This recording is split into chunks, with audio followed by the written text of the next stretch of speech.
Good evening, students. Welcome you all once again. Video lecture classes organized by Board of Studies of ICAI. And friends, today is Sunday evening and we are discussing Ind AS 115, right? So yes, good evening Akshay, Bibhu, Sanjay, Geet, Chitra, Saminathan, Neha, Ankit. So good evening everyone who had joined on the Zoom portal and who had joined offline as well. Yes. So friends, today is the fifth class on Ind AS 115. All agree with me? Today is the fifth class, right? Yes, sir. Yes, very good. Yes, sir. So, as I always do in the first 5 minutes, I will just make a quick revision of the last four classes and then I will connect the dots with the today's class with the last four classes, right? Shall I do that? Yes, sir. Shall I Yes, do the sir. revision? Okay, very good. So, friends, Ind AS 115 revenue from contract with the customer. Revenue from contract with the customer. We started on day one, and on the day one, we understood the meaning of the word revenue. Right? Revenue is an income which is arising from the ordinary course of the entity, which is arising in the ordinary course of the entity, and which is the ordinary activity of the entity, right? And what is meant by contract as per section 2 subsection H of Indian Contract Act? A contract is an agreement enforceable at law, right? So meaning a contract is something where the enforceability clause is there. For example, myself and Sanjay, we have entered into an agreement. But it doesn't matter if I'll not fulfill my obligation, and it doesn't matter if Sanjay will not fulfill his obligation. So both of the parties can walk away from the contract, can breach the contract at any point of time without any penalty.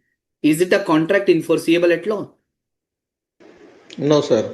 Answer is no. There is no forcibility clause. If Sanjay will walk away from the contract, I cannot sue him. I cannot knock the door of the court of law and I cannot say that Sanjay has breached the contract because Sanjay has all the rights to breach the contract without any forcibility clause.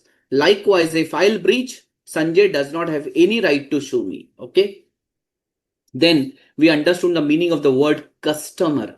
Customer is one who is custom mein mara hua. That is the meaning of customer. So no, the meaning of the word customer is one who is buying goods and services, which is the output of an entity, and that party is also paying a consideration to the entity, right? For example, a gifting, a person, a company is in the business of manufacturing and selling cars, and the promoter of the company has gifted a car to his son. Is it a contract? Is it a revenue from the contract? Answer is no, because there is no consideration, because that son is not getting the car in the capacity of a customer. That son is getting a car by way of love and affection. Okay. Then friends, we discussed what comes within the scope of this standard, right? Revenue is everything. Every entity is earning some revenue. For example, if you are leasing your asset, you are getting a rental income. And your bread and butter is to earn rental income. Like in case of passive telecom infra company like Indus Towers Limited, American Tower Corporation, right? So these companies are into the business of providing telecom towers. So their bread and butter is to earn rental income. So whether that rental income, lease income will come under Ind AS 115 or some different standard. Ind AS 116. Yes, it will come under Ind AS 116. So these kind of scope exceptions are given in the standard. Standard says that I will be covering all the revenue except there are some negative listing like lease contract, insurance contract, financial instrument, non-monetary exchanges between the entities in the same line of business to facilitate sale to customer or potential customer, and certain transactions that do not rise from a contract from customer like dividend. Right? So have we discussed all these things? Yes. Yes. Then Yes, friends, sir. we started with the aerial view. You remember I have given you the aerial view of Ind AS 115. aerial view, right? And in that aerial view, I have spoken about the 5-step model, and we started with the 5-step model. We started with step number 1, identify the contract with the customer. Okay, identify the contract with the customer. And friends, we discussed that in identification of a contract with the customer, we discussed that a contract can be written, a contract can be oral, a contract can be expressed, implied, it can be anything, right?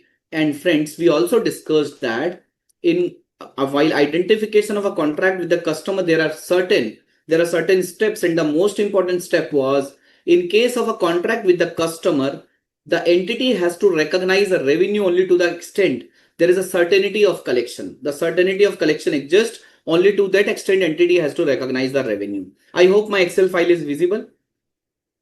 Yes, sir. It's visible, Yes. sir. Yeah. So friends, I have given the helicopter view, aerial view, and I talked about identification of contract with the customer. Thereby, I talked about their income has to be recognized, revenue has to be recognized to the extent certainty of collection has to be there. Second, we also talked about the contract modification, combination of a contract, or when a contract will be treated as a separate contract, right? And we also discussed about the contract modification accounting. You remember contract modification accounting? I have given all these examples on Excel file for contract modification accounting.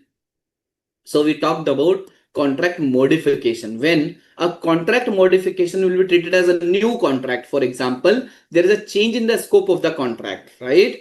So if the new scope, if the goods and services which are added in the main contract, okay, are the consideration is in line with the market value, in that case it will be treated as a new contract, separate contract. But if it is not in line with the market value, the consideration is not in line with the market value, in that case it will be treated as a revision in the contract or modification in the contract. And we discussed so many questions around this. Yes. Yeah. So friends, then we covered the second step. What is the second step? Determine the performance obligation. That what are the performance obligation in the contract? Friends, while determining a performance obligation, we discussed that performance obligation is a distinct goods or services, or a series of distinct goods or services which is substantially same and have the same pattern of transfer. Okay. For example, newspaper agency. So newspaper agency is delivering a newspaper every day. Okay. So whether the yesterday newspaper and today's newspaper are different or not? Yes, sir. It is different. They are different. It is different. In yesterday newspaper, the news were different. In today's newspaper, the news is different. Right? So you will not read yesterday newspaper today or tomorrow. So this, but whether this newspaper company is newspaper agency is recognizing revenue every day, are they raising an invoice every day? No, sir. On a monthly basis? Monthly So basis, continuous. friends, while it is a series of distinct goods and services which is substantially same and have the same pattern of transfer, your maid, your cleaning agencies who are providing maid, they are providing cleaning services every day. Whether yesterday cleaning is different from today's cleaning or not? Answer is yes. So these are distinct goods and services. These are series of distinct goods and services which is substantially same and have the same pattern of transfer, right? So what is a performance obligation? Either it is a distinct goods or services or a series of distinct goods and services. Sir, whether newspaper agency, security guard agency, cleaning agency, these are recognizing revenue every day. In case of series of distinct goods and services, they are recognizing revenue for the sake of convenience. They are recognizing revenue on a periodic basis. Periodic could be fortnight, could be monthly as well. Okay. When goods and services are considered as a distinct, so you have to look from the two perspective. Number one, at a goods and services level, means if the customer can get the benefit of the goods and services at their own or with the help of readily available resources, then goods and services will be considered as distinct. For example, fridge means refrigerator and the installation. Both are considered as different. Okay. Both are distinct. And that is why when the company will deliver the refrigerator, they will recognize the revenue for refrigerator, even though the installation is pending, right? Because the customer can itself install, or the customer can get the installation done from the other mechanic as well. And you have to look from the context of contract also, right? The goods and services should be separately identifiable in the contract, right? So at a contract level, goods and services will be considered distinct if there should not be a significant integration, right? Or there should not be significant modification, customization, or it should not be highly interdependent. For example, the installation can be done by the company only, because the installation will be a complex installation which require a lot of customization or modification. In that case, whether selling of refrigerator and installation both are two performance obligation or single performance obligation at a contract level. Single performance Single. Single performance obligation, right? And even at a goods and services level, if the installation is complex and it can be done by company only, then company will not recognize the revenue till the time the installation gets complete. Okay, means the customer cannot get the benefit at their own or with the help of readily available resources, right? So we did so many questions around this. I am just touching your blur memory to wake you guys up again. Okay, we did so many questions around this. And friends, in case of performance obligation, we also discussed a concept of right of return. When the goods are sold on a return basis, that you have a right to return in the next 30 days, 20 days, 14 days, like Amazon, Flipkart, all these e-commerce website has a right of return, right of return condition. Like my wife used to buy the product from Amazon, and if she did not like it, she return it. Okay, so friends, then how the accounting has to be done on the basis of right of return, and whether the right of return has to be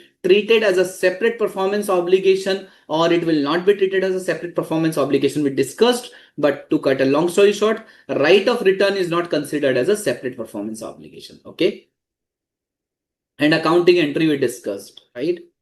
Option of material right of discount, the second concept we discussed in case of performance obligation identification. Option of material right of discount, when you buy some product and you got some voucher or you got some additional discount, so that additional discount will be considered as a separate performance obligation. Like loyalty points, reward points in credit card, loyalty points while buying a airline ticket. So all these are considered as a what? As a what?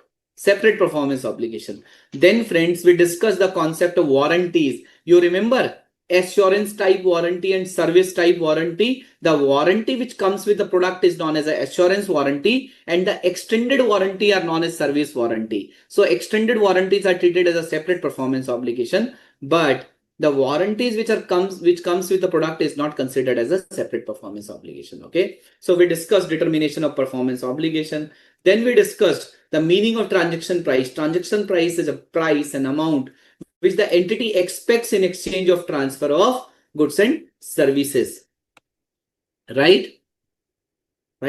Okay. So in exchange for goods and services, and it excludes the amount collected on behalf of third parties. And we discussed few examples, and very clear example. The answer is also in this Excel file. Friends, in case of transaction price, we discussed four kind of transaction price, four concepts. Like in case of variable consideration, how to treat the transaction price in case of variable consideration, and discussed two approaches: expected value approach and most likely approach. Friends, we also discussed significant financing component, that if there is a difference between the consideration received and goods and services delivered, and the difference is more than 12 months, it will be considered as a significant financing component.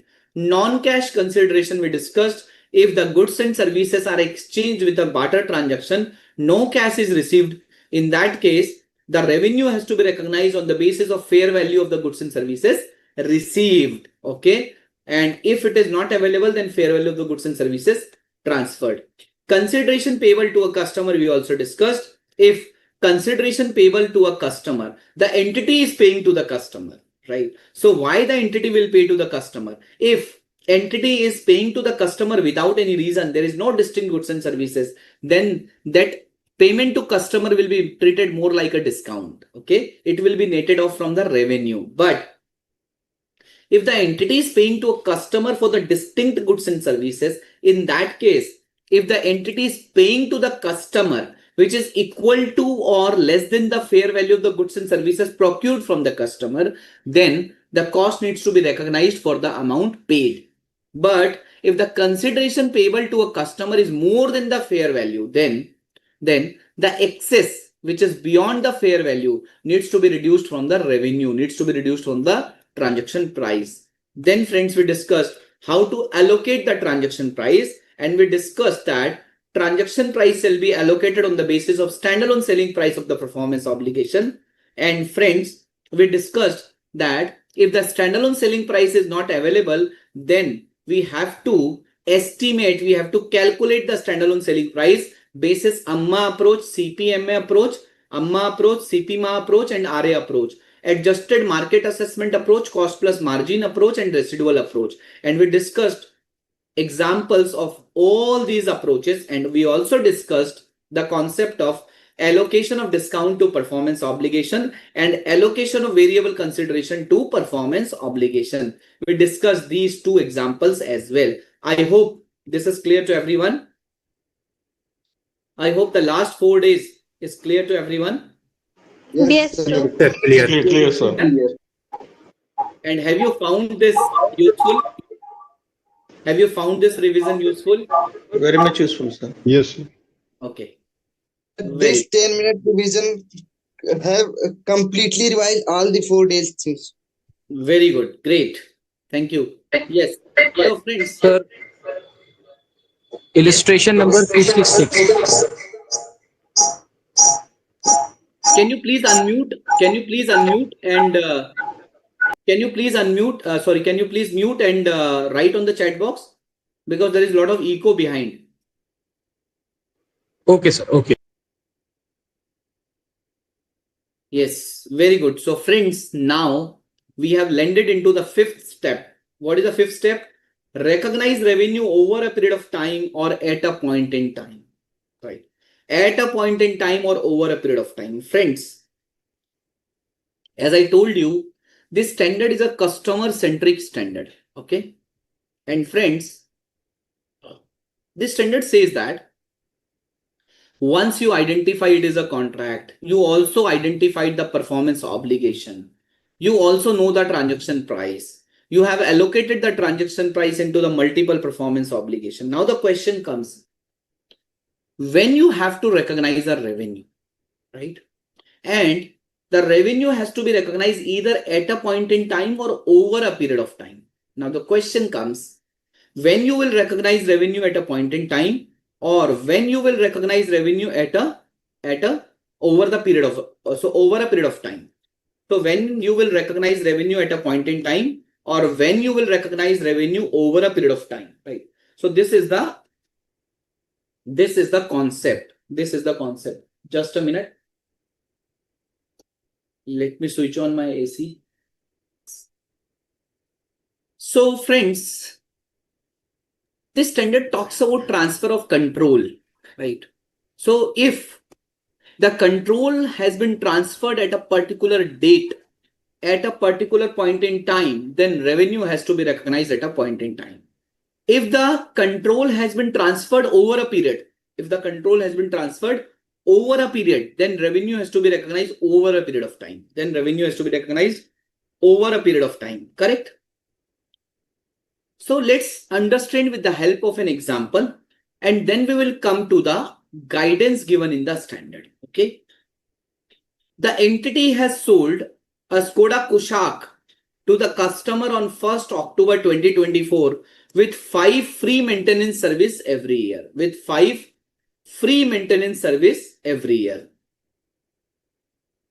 Okay. So what this entity is doing, this entity is selling a Skoda Kushaq car. So this entity is selling a car, right? Selling a Skoda Kushaq car with 5 free maintenance service every year. Means the maintenance service also providing for the next 5 years. Suggest when control is getting transferred and how the revenue is recognized for each performance obligation. Tell me.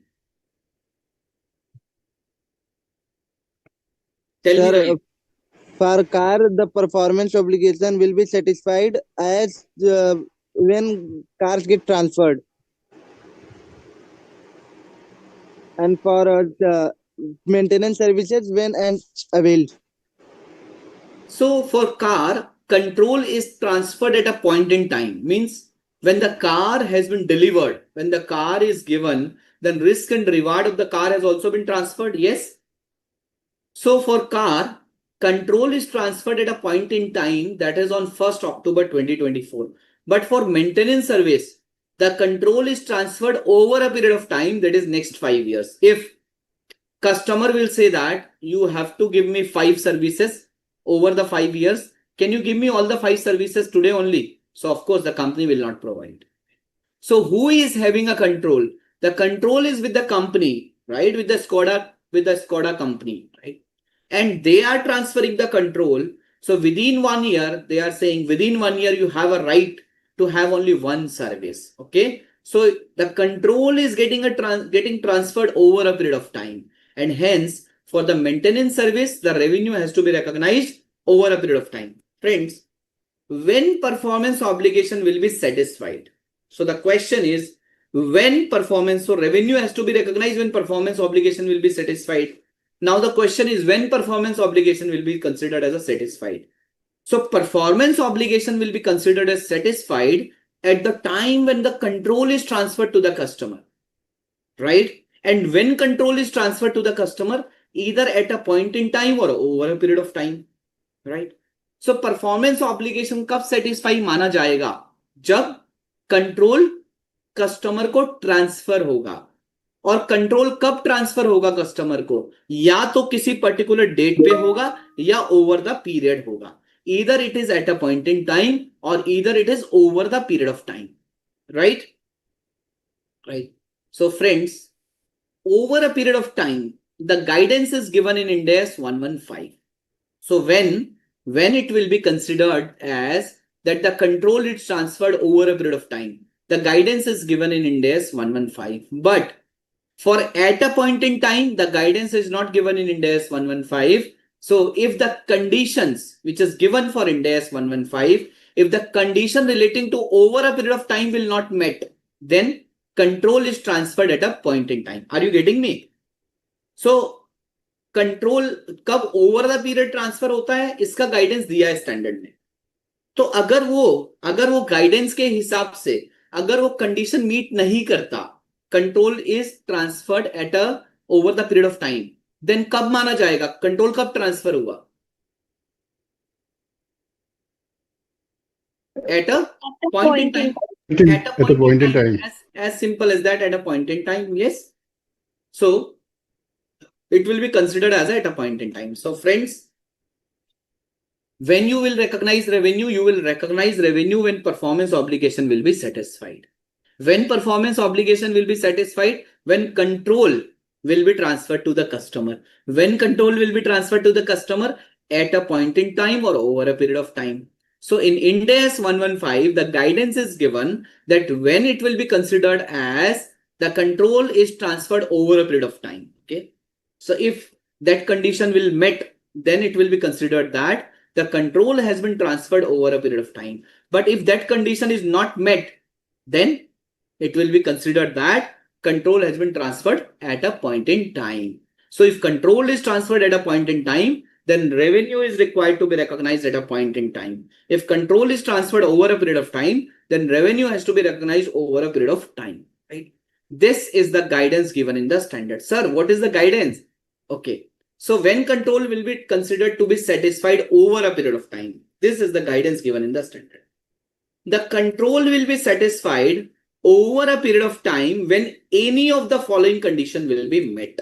When any of the following condition will be met. What is meant by any of the following condition? Any condition fulfills, that is any condition fulfill. Okay. When any of the following condition will be met. There are 3 conditions which are given. Out of 3 conditions, if any condition will met, then control will be considered as transferred. Okay. Then control will be considered as a transferred over the period of time. Now, what are the conditions? Condition number 1. The customer is simultaneously receiving and consuming the benefit of goods and services as the entity performs. What does it mean? Neha, what does it mean?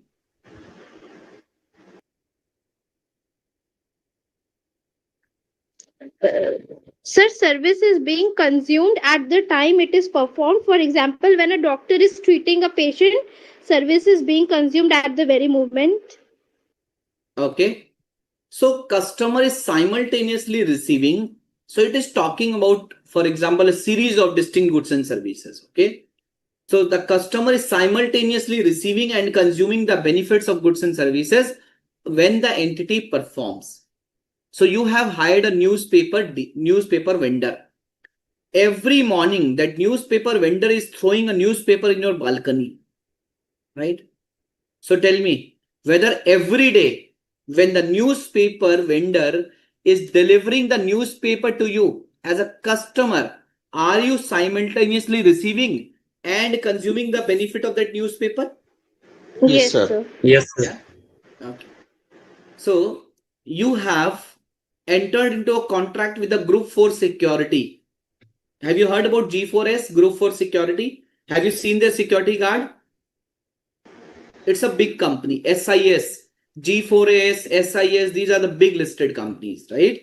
What is their job? Their job is to provide their ordinary activities to provide security guard to the companies. Okay. So friends, when this security guard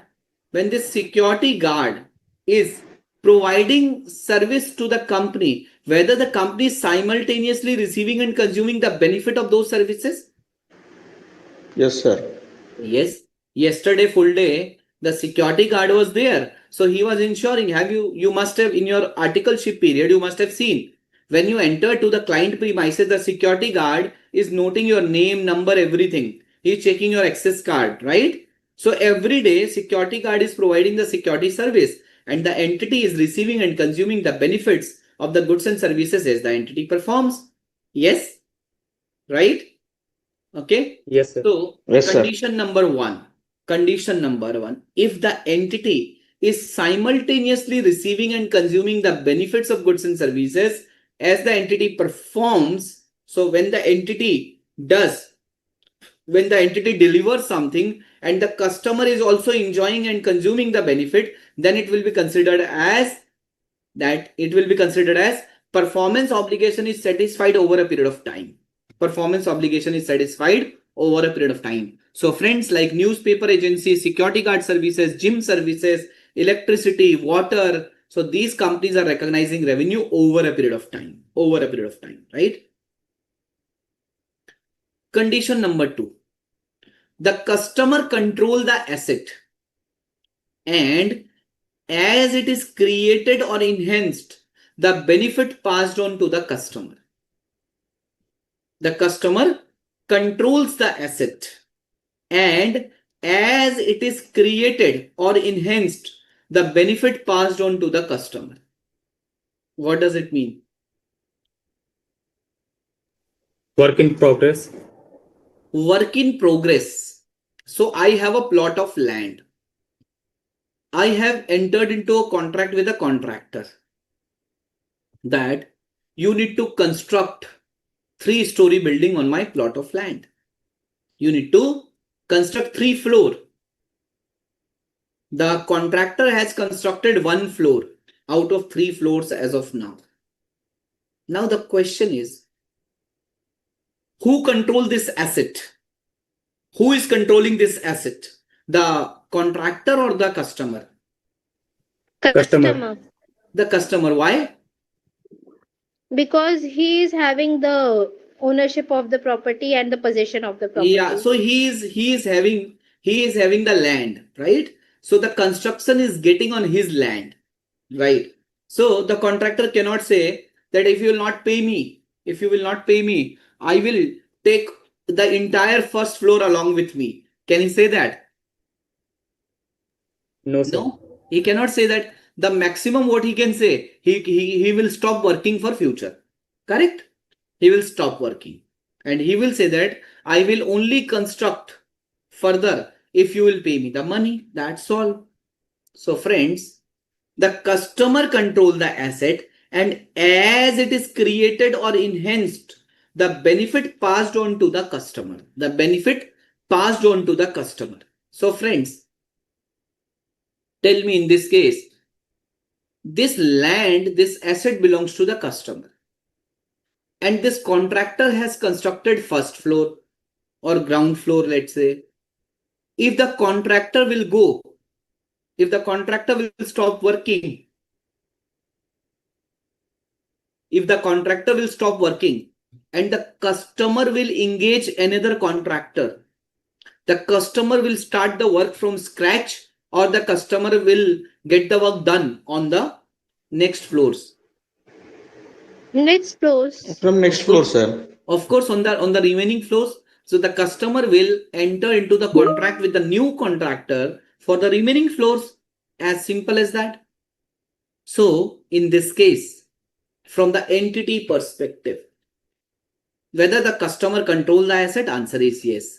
And when the entity is performing, right, when the asset is created, right, or when the asset is enhanced or created, whether the benefit simultaneously passed on to the customer or not. The benefit is getting passed to the customer.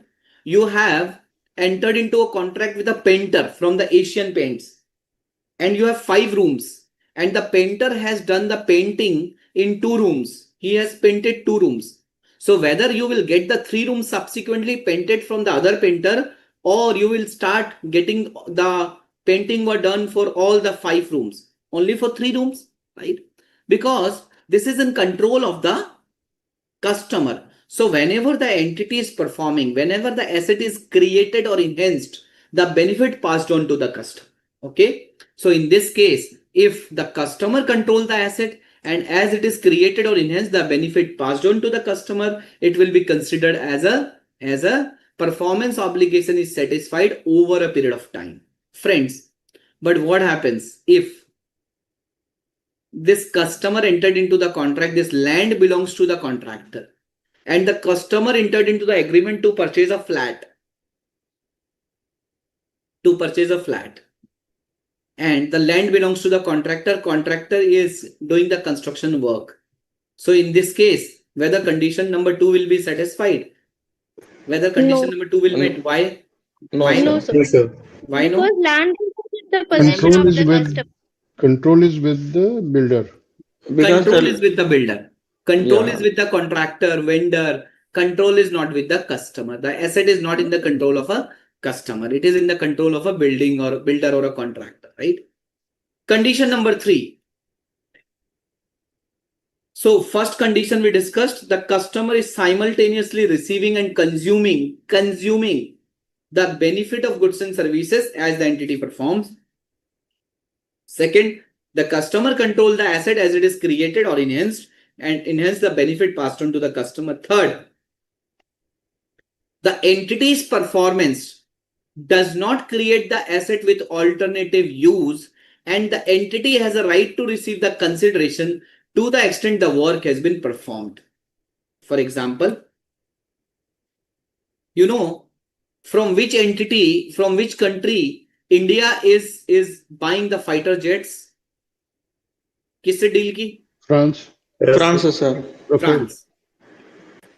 So India has a defense ministry has done the contract from the France, right, for buying the fighter jets. Let's say the fighter jets Rafale, right? Rafale is an entity and they are also buying Rafale jets. So these Rafale jets are specifically manufactured for India, okay, for Indian Defense Ministry, for India Defense System, and it is highly customized. It is only manufactured for India. So the entity's performance does not create the asset with alternative use. Means if India will not take this asset, nobody else can use this asset. Okay, number 1. Number 2, the entity does not So the entity, sorry, not does not, the entity has a right to receive the consideration to the extent the work has been done. So the contract also says that, for example, Rafael, this France entity is manufacturing these fighter jets for India. And after doing a 6 months of hard work, right, India will say that no, we will not purchase these fighter jets from you. Then this company has a contract that whatever work has been done, material, labor, so whatever procurement has been done, whatever efforts has been invested, so till the time whatever work has been done, this entity has a right to receive the consideration to the extent of work performed, right? So third condition, what is third condition? Condition number 3 is the entity's performance does not create the asset with alternative use, and the entity has a right to receive the consideration to the extent of work performed. If in these 3 conditions, if any condition will be satisfied, then it will be considered that performance obligation is satisfied over a period of time. Performance obligation will be satisfied over a period of time and revenue will be recognized over a period of time. Friends, have you understood these 3 conditions? Yes, sir. Yes, sir. sir. Very clearly or not clearly? Yes, clearly. Clear. Very much Clear? clear, sir. So Clearly. now I need one student who will tell me these 3 conditions. Who will tell me when performance obligation will be satisfied, when revenue will be recognized. So I need a quick summary from any one student. Quick summary. Who is that student? Hello, sir. Yeah. Yes, sir. So step 5 is like satisfaction of the performance obligation, like when the revenue will be recognized. The revenue will be recognized after satisfying the performance obligation. Ankit, can you please be little louder? Okay, sir. Yes. So like performance obligation will be fulfilled after transfer of the control. So control can be transferred in 2 ways, at a point in time or over a period of time. Then revenue will be recognized. In case of at a point in time, when it is transferred, that time will be recognized. In case of over a period of time, there are 3 conditions. First is like customer is simultaneously receiving and consuming the benefit of goods and services. And second condition is that customer control the asset as it create and enhance the benefit passed on to the customer. That is work in progress. And third is entity's performance does not create the asset with alternate use, means it is highly customized. So in these 3 cases, if any of the condition fulfilled, then it will be considered as control is transferred and performance obligation is satisfied, then revenue will be recognized. Very good. Fantastic. Absolutely great. Yes. So when revenue has to be recognized, when performance obligation will be satisfied. When performance obligation will be considered as satisfied, when the control will be transferred. So when control will be transferred at a point in time or over a period of time, right? So when it will be considered as over a period of time. So when performance obligation will be satisfied over a period of time, when any of the 3 condition will met, out of 3, any condition will met, then will be considered as a revenue will be satisfied over a period of time. For example, the customer is simultaneously receiving and consuming the benefit as the entity is delivering. Number 2, the customer control the asset as it is created or enhanced. Okay. Condition number 3, the asset which is created is highly customized, that there is no alternative use, and the entity has a right to receive the consideration to the extent of work performed, right? So these are the conditions for revenue has to be recognized over the period of time. Okay. So now the question comes, sir, we understood this. Okay. So like this performance obligation satisfied over a period of time. So how will we measure the degree of completion? हम इस degree of completion को कैसे measure करेंगे? Let's say the government has given a contract to a road construction company, and this road construction company is constructing 1,000 kilometers of roads for the government, for NHAI, National Highways Authority of India, which is a government. Okay. Now, this road contractor company up to 31st March, this road contractor company has constructed almost 100 kilometers of road. Now my question to you guys is whether this road construction company will recognize revenue to the extent of 100 kilometer or not. The contract is for 1000 kilometer.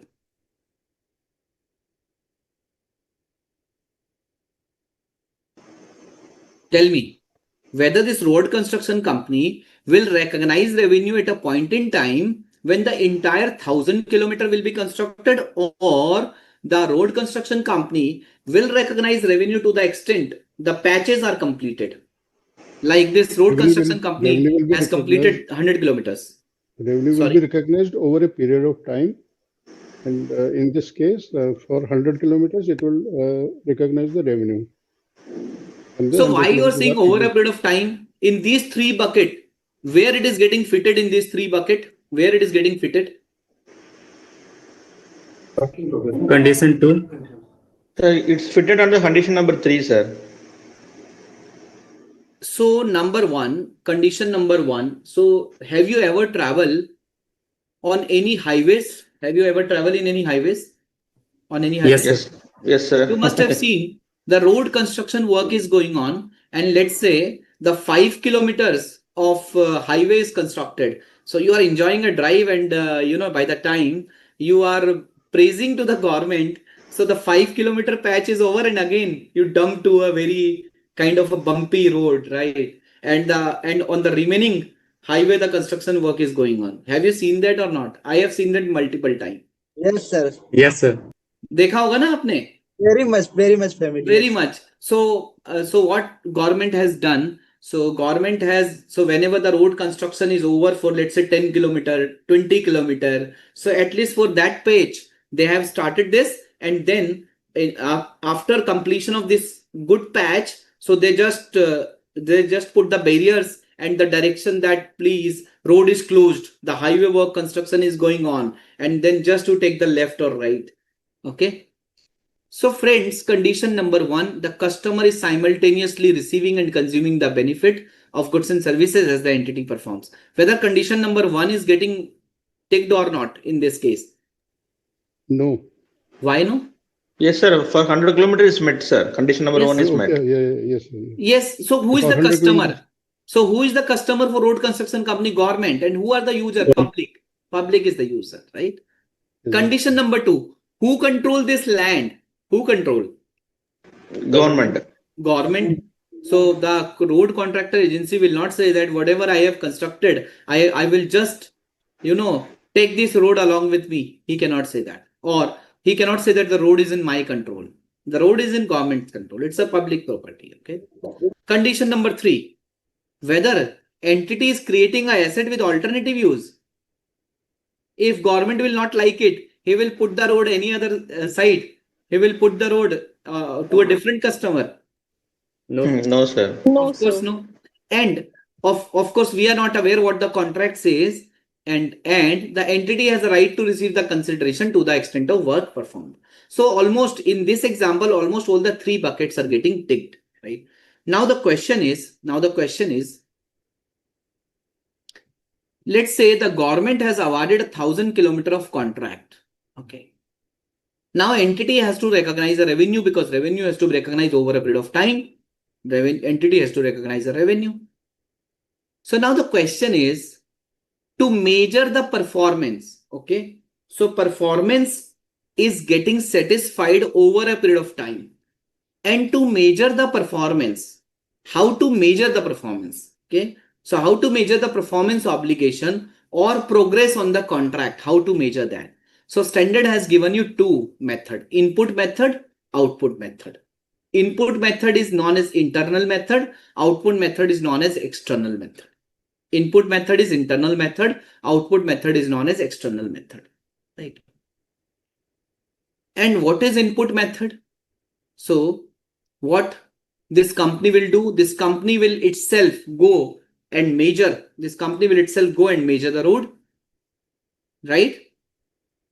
Or what this company can do simple thing, कि for 1000 kilometer of road, The estimated cost was 1000 crores. The estimated cost was 1000 crores. And the company has already spent 100 crores. So it means how much work has been completed? Yeah, The 100 cost- divided by 1000. 100 divided by 1000, 10% work has been completed. Means Yes, out sir. of 1000 kilometer, 100 kilometer has been completed, right? So this is known as the input method. When you are using the internal data, like cost incurred divided by total budgeted cost, or actual measurement of the work delivered. What is output? What is output method or what is external method? You engage a valuer. You engage a valuer who is measuring, who is valuing, who is measuring, who is valuing the output for you guys, for you. That is known as a output method or a external method. Okay. Example. A Limited is providing a construction service on the premise of the customer and has asked a contract price of rupees 10 lakhs. The entity estimate that the total period of 18 months will be involved in the construction project. The total will be in the construction project. Okay. Total period of 18 months. The entity has started the work on 1st October 2023. Suggest whether the revenue is going to be recognized over a period of time or at a point in time, that is when the work is completed. What amount of revenue is recognized on 31st March 2024?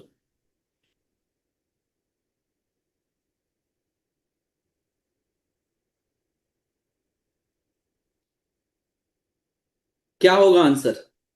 So this entity Revenue A for 6 Limited, months. this entity A Limited is providing construction service in the premise of the customer. Means who control the asset? Customer. And what is the contract price? What is the contract price? 10 lakh. 10 The lakhs. contract price. The entity estimate the total period of 18 months will be involved in the construction project. Entity started the work on 1st October 23. Suggest whether the revenue is going to be recognized over the period of time or at a point in time. So revenue has to be recognized over the period of time or at a point in time. That is when the work is completed. What amount of revenue is going to be recognized on 31st March 24? First of all, let's see the conditions. Okay. Let's evaluate. Let's analyze. In accordance with Ind AS 115, revenue is recognized when control is transferred to the customer.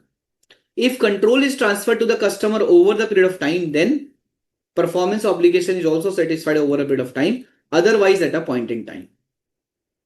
For transferring a control over the period of time, we need to check any of the three conditions given in Ind AS 115. What was the condition number 1? So need to check whether the customer is simultaneously receiving and consuming the goods and services as the entity is performing. Yes. So whether in this case, this vendor is doing the construction. So while the construction is getting done, whether the customer is simultaneously enjoying, receiving and consuming the benefit, answer is no. No, sir. जब तक construction नहीं होगी खत्म, क्या customer रह पाएगा? नहीं sir, बिल्कुल नहीं. No. So no. Answer is no. Second condition, who controls the asset? Customer. Customer. The Yes, sir. customer control the asset, and as it is enhanced or as the construction is getting done, who is getting the benefit? Customer is getting the benefit. Customer. एक room बना, 2 room बना, 3 room बना, then washroom बने, kitchen बनी. So the moment the work is getting done, the customer is getting the benefit.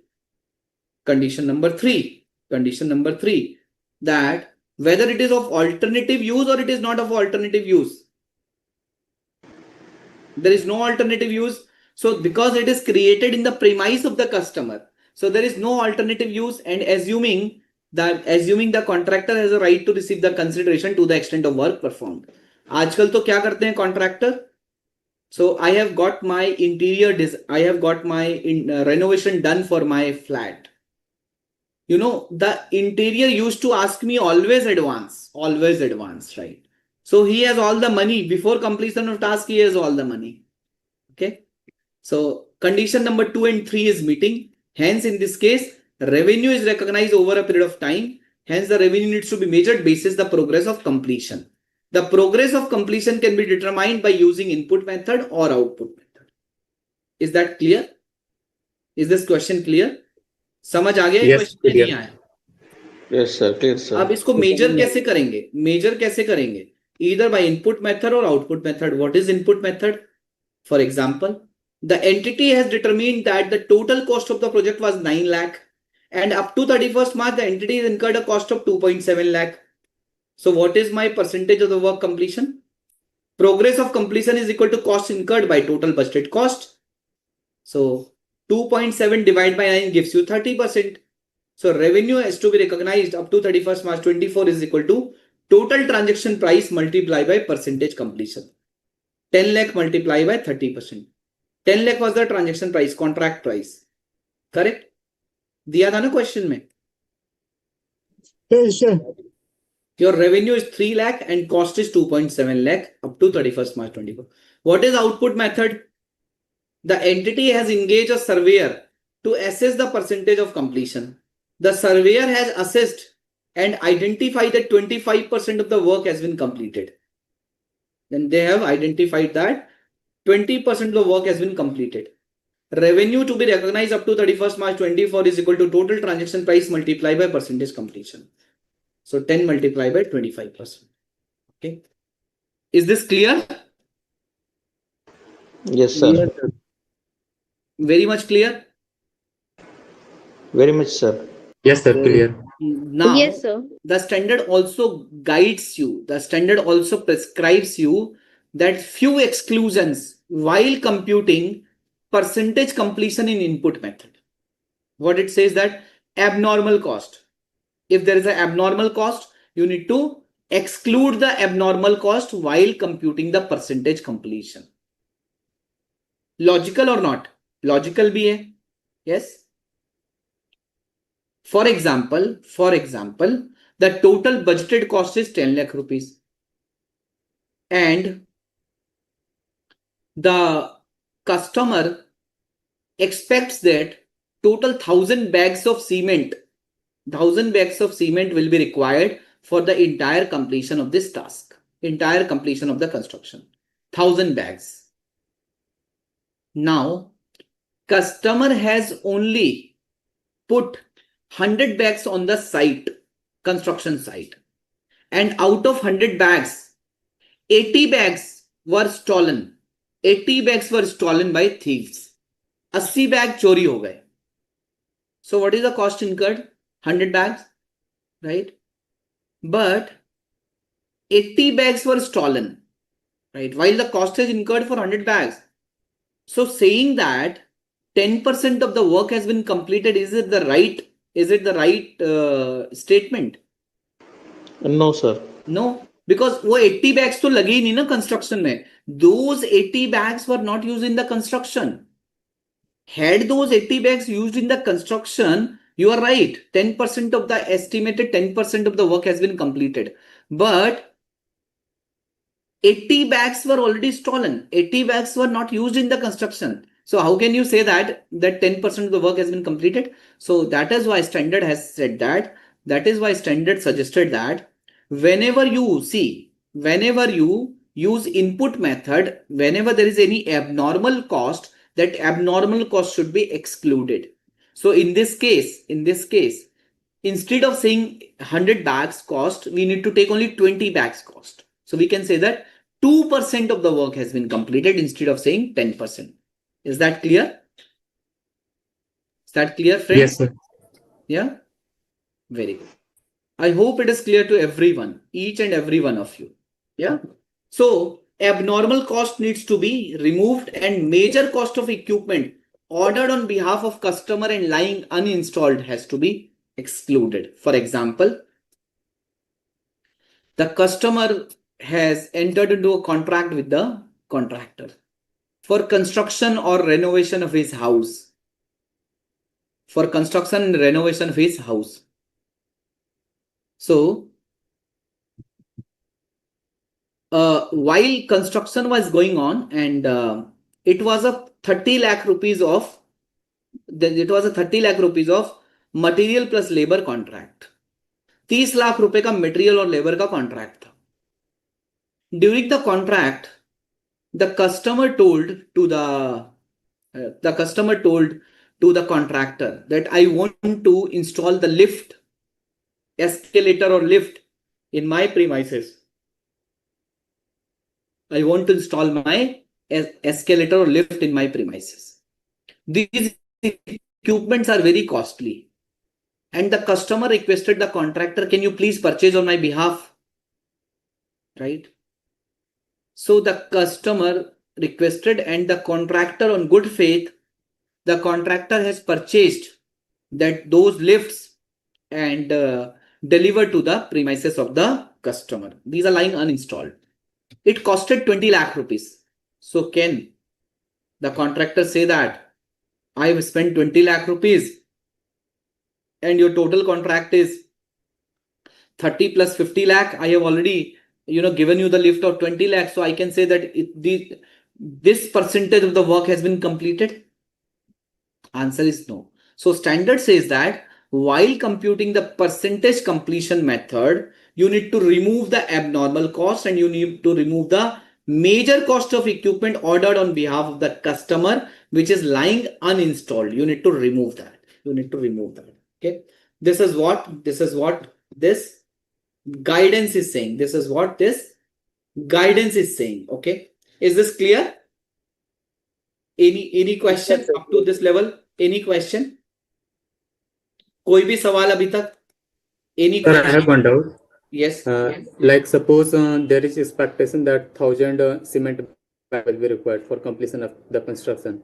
But in case if in future like total 1,100 bags has been used, so that 100 extra will be considered as normal cost, no? In future, what happened? Like we have budgeted that 1,000 bag will be required, but in future after working, it has been seen that 1,100 bag was used. That is the normal cost. Extra. In that case, you have to revise your total budget also, no? You have to revise your total budget as well. You have to revise that. Okay. Yes, sir. Yes. Now I am giving you one example from one illustration from ICAI study material. So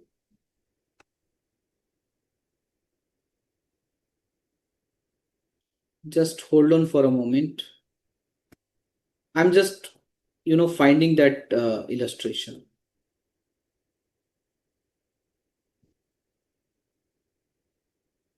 Yes. I hope the study material is visible to everyone. Yes, sir. Illustration number 65. On 1st January, an entity contracts to renovate a building, including the installation of new elevators. The entity estimates the following with respect to the contract. Okay. What is the contract? Installation of the elevators. Yes. Transaction price is 50 lakh rupees. And what is the expected cost? Elevator cost is 15 lakh rupees. Other cost is 25 lakh rupees. Total cost is 40 lakh rupees, right? The entity purchases the elevators and they are delivered to the site 6 months before they will be installed. What time se pehle site pe deliver kar diya usko, right? It is delivered on the site before the time period, okay? Before they will be installed. The entity uses an input method based on the cost to measure progress towards completion. What is my total cost? 30 lakhs. What is my total revenue, means transaction price? 50 lakhs. 50 lakhs. 50 lakh. And it includes the cost of elevator also. On the day one, the company has purchased the elevator and deliver it on the premises of the customer. So can I say out of 15 lakh, this contractor has already spent? Out of 40 lakh, 15 lakh has already been spent. So can the vendor say that, contractor say that my almost 38% of the work is over? No, sir. As per guidance, Cannot it is say. excluded. No. Otherwise we logical hai na? Otherwise we think of. It is not completed na? He has only purchased the material and delivered to the site. That's all. He has even not installed. Why? Because for installation he has to do the brick work. the civil work, right? Then only the electrification, then only this lift can be installed, right? So he has only purchased the material and delivered the material, that's all. And purchasing the material and delivering the material does not mean that your 40% of work has been completed. It has not been completed. Even a 1% work has not been completed. Okay. Are you getting me? Why the standard talks about this thing? Only delivering the elevator will not give the benefit to the customer. Will not give the benefit to the customer. Okay. The customer will not enjoy the benefit, right? The entity uses an input method based on cost to measure progress. The entity has incurred actual other cost of 5 lakh by 31st March 20X. So by 31st March, entity has purchased the elevator of 15 lakh and 5 lakh other costs the entity has incurred. Okay, the entity has incurred. How will the company recognize revenue if performance obligation is met over a period of time? How the company will recognize the revenue? Please tell me. Friends, what is the transaction price? 50 lakh rupees. What is the expected cost? 40 lakh rupees. Elevator and other construction cost. What is the cost incurred? Elevator 15 lakh, other construction cost 5 lakh. Right? Correct? And what is the remaining cost? So what is the total cost? What is the total cost which have been incurred? 20 lakh. So 20 lakh divided by 40 lakh, 50%. 50% of the cost is incurred. Is it the right evaluation? No, sir. Divided by 25 lakhs. So what is the right evaluation? So computation of measure of progress. Other cost incurred divided by total estimated other cost, not 40 lakh, right? So which is 5 lakh divided by 25 lakh. 5 lakh divided by 25 lakh. So what is my revenue to be recognized? Revenue attributable to the construction. Revenue attributable to the construction other than elevators. 35 lakh is the total revenue because elevator cost is 15 lakh. So total revenue is 35 lakh. 20% task has been completed. 7 lakh revenue has to be recognized. And since the entity has delivered the elevator, so the revenue to the extent of elevator is also going to be recognized separately. It will not be considered for computation of measure of progress. But whatever you have delivered to that extent, you will recognize the revenue. Okay. So this is how the total revenue has to be recognized. This is how the total revenue is going to be recognized. Is that clear? समझ आया Yes, नहीं sir. आया? Yes, If sir. elevator is not yet installed, then it is So service is material not तो completed. Deliver कर दिया ना. अगर company ने इंस्टॉल नहीं किया, बट कॉन्ट्रैक्टर ने इंस्टॉल नहीं किया, but it is with in the control of the customer ना. So Yes. if this contractor will back out, then this entity has the elevator, and this elevator has been purchased on behalf of the entity. So entity will use the elevator and get the installation done. Correct? Yes, sir. Yeah. And let me give you my real life scenario. Okay. So what happened in my house? So I have given a contract to one of the interior designer, and he purchased some wood, some plywood, and some other material like the container of Fevicols. Okay. The box of Fevicols and the other stuff on my behalf. He was not doing a good work, and hence I have terminated the contract. Okay. So when the new contractor has come, I told him, see, I have this much of material.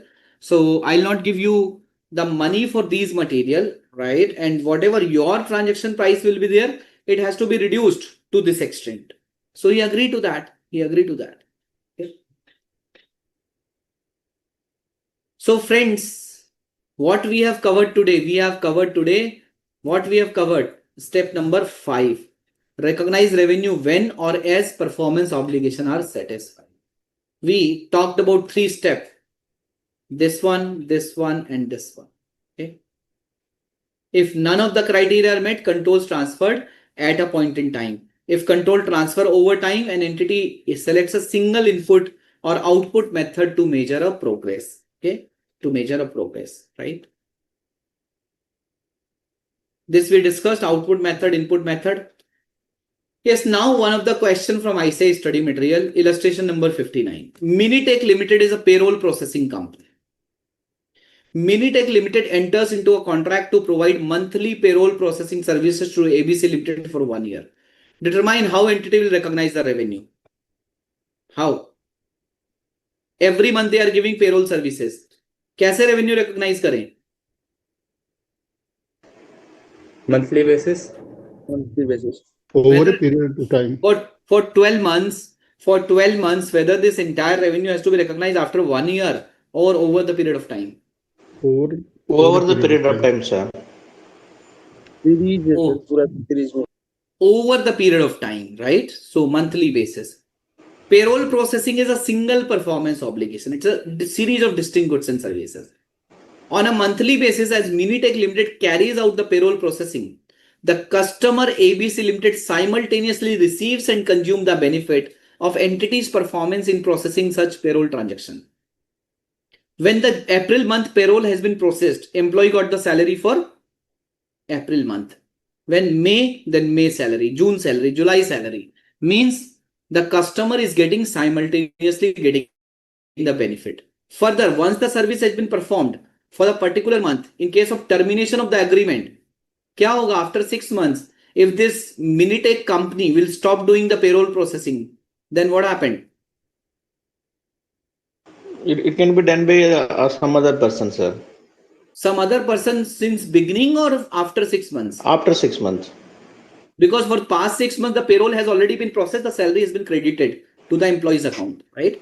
So it's a series of distinct goods and services, okay, where the performance obligation is satisfied over a period of time. Correct? Clear hai na? Yes, sir. Is it Yes, sir, clear clear. or clear? Clear sir. Clear. Yes. Next illustration from ICAI study material. AFS Limited is a risk advisory firm. And enters into a contract with the company WBC Limited to provide audit services that results in AFS issuing an audit opinion to the company. AFS is a chartered accountant firm. And they entered into a contract with the company WBC, right? And this AFS Limited provide audit services that results in AFS issuing an audit opinion to the company. This chartered accountant firm will audit and will issue an audit opinion. The professional opinion relates to the facts and circumstances that are specific to the company. The professional opinion relates to the facts and circumstances that are specific to the company. If the company was to terminate the consulting contract for reasons other than the entity's failure to perform as promised, the contract requires the company to compensate the risk advisory firm for its cost incurred plus a 15% margin. The 15% margin approximates the profit margin that the entity earns from similar contracts. Means in this contract, it is given that if the entity will terminate the contract, the entity is obligated to pay to the extent of cost incurred plus a certain margin. Okay. So whether risk advisory firm's performance obligation is met over a period of time or at a point in time. Tell me, what is your answer? आपका answer क्या है? Sir, it's over a period of time, sir. It's over a period of time. Can you Yes, help sir. me? Can you help me which condition is satisfied here? There are three Sir, conditions I told you. Which condition is satisfied here? Sir, when I look at the condition number 1, the customer is simultaneously receiving and consuming the benefit. Answer is no, sir. When I am coming to the condition, yeah, because the company is giving the end of the period auditing only, they will be give the benefit report. Yes. Otherwise, so basically, otherwise, in absence of audit opinion, they will not be able to know that that what kind of observations are there, right? Yes, sir. Also, the particular opinion is specific to the company. Yes. Okay. And And also when I'm looking at the condition number 2, the asset is the created or enhance the benefit passed into the customer. No, it's not like that. When I'm coming to the condition number 3, the entity performance does not create the asset with the alternate use.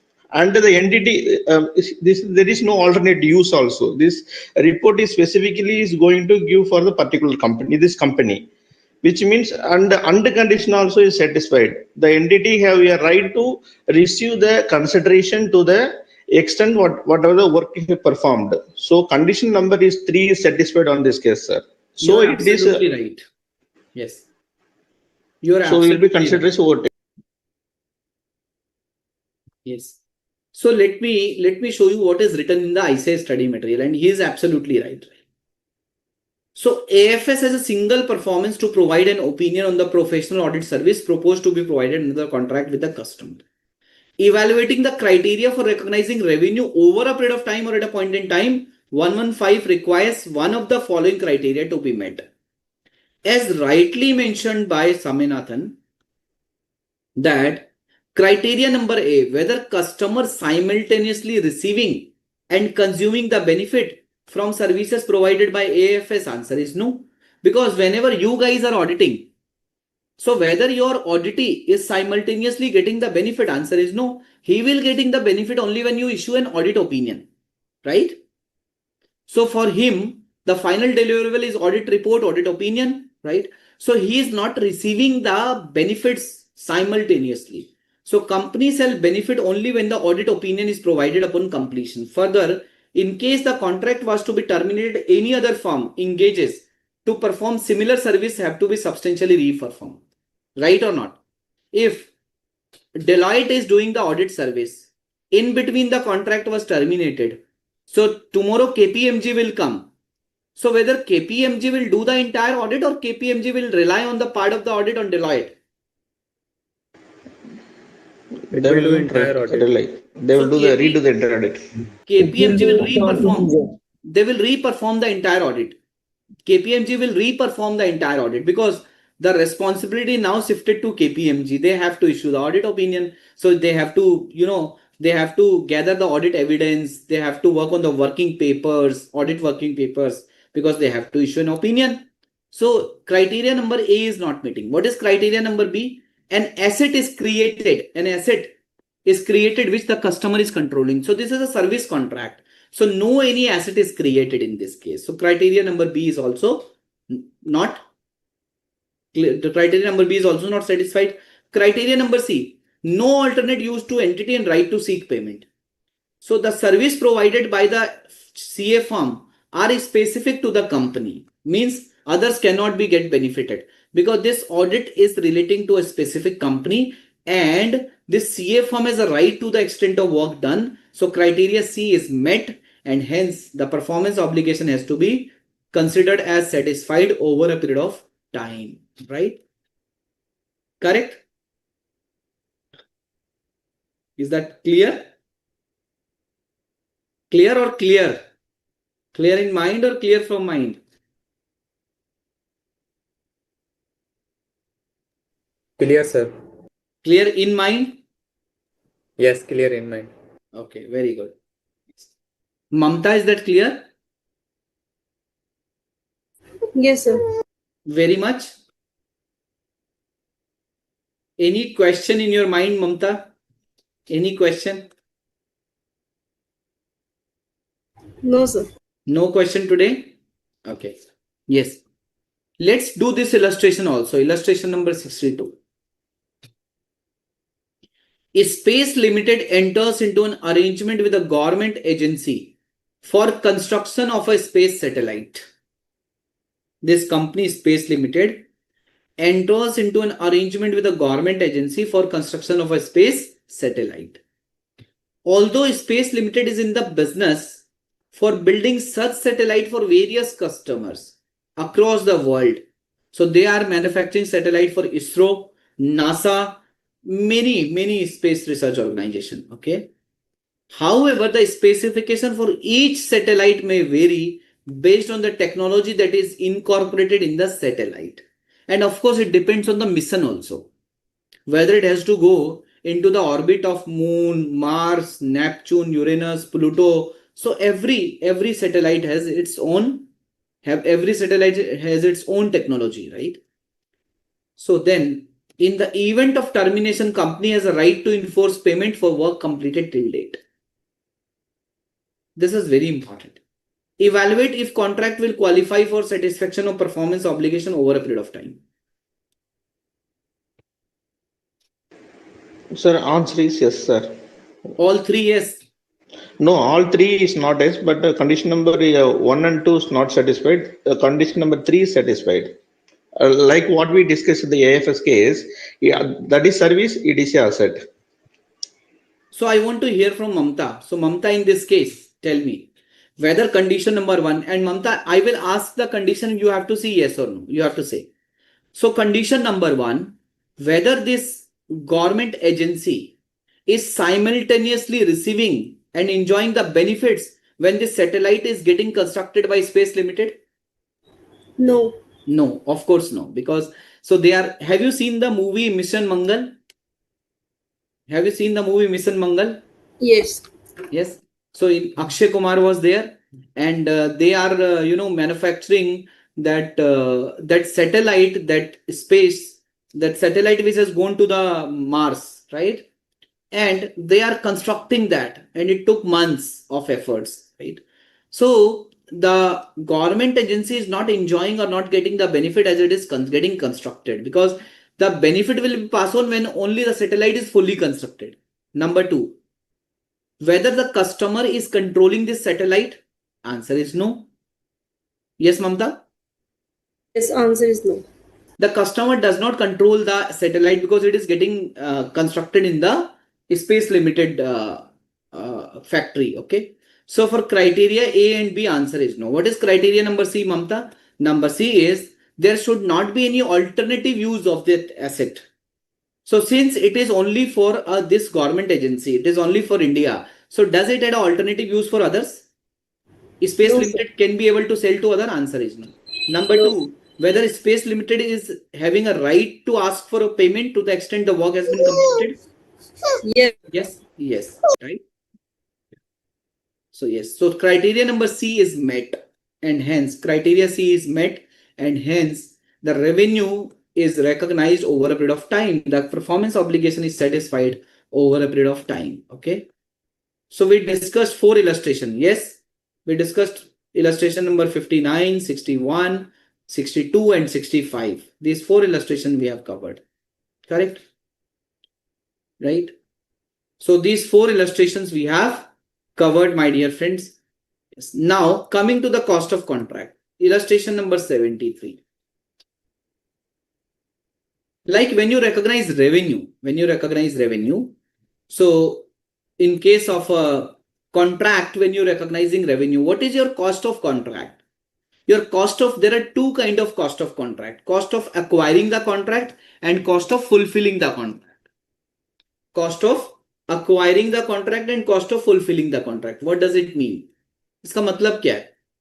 Cost of acquiring the contract and cost of fulfilling the contract. What does it mean? So let's understand with the help of an illustration first. Okay.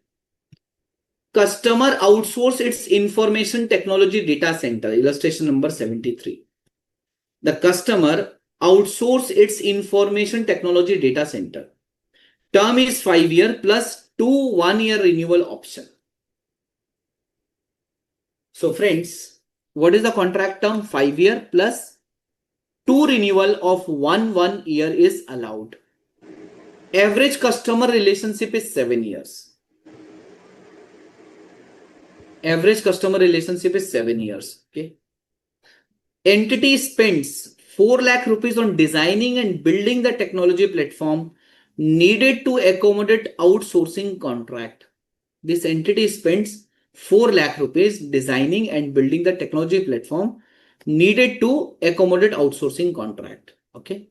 So this entity got a contract from a customer, and this customer wants to outsource his information IT data center.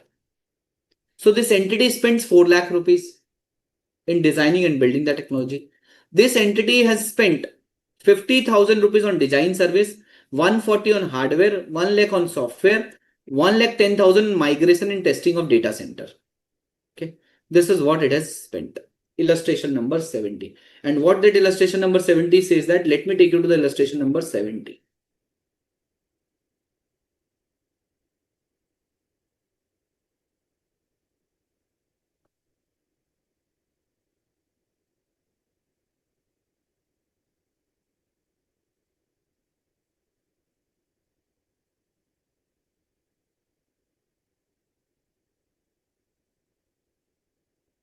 Yes. Determine, just a minute.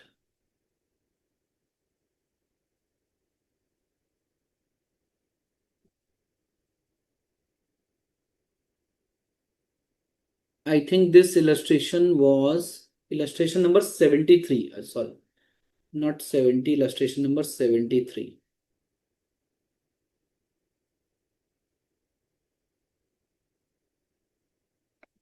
Yes, contract cost.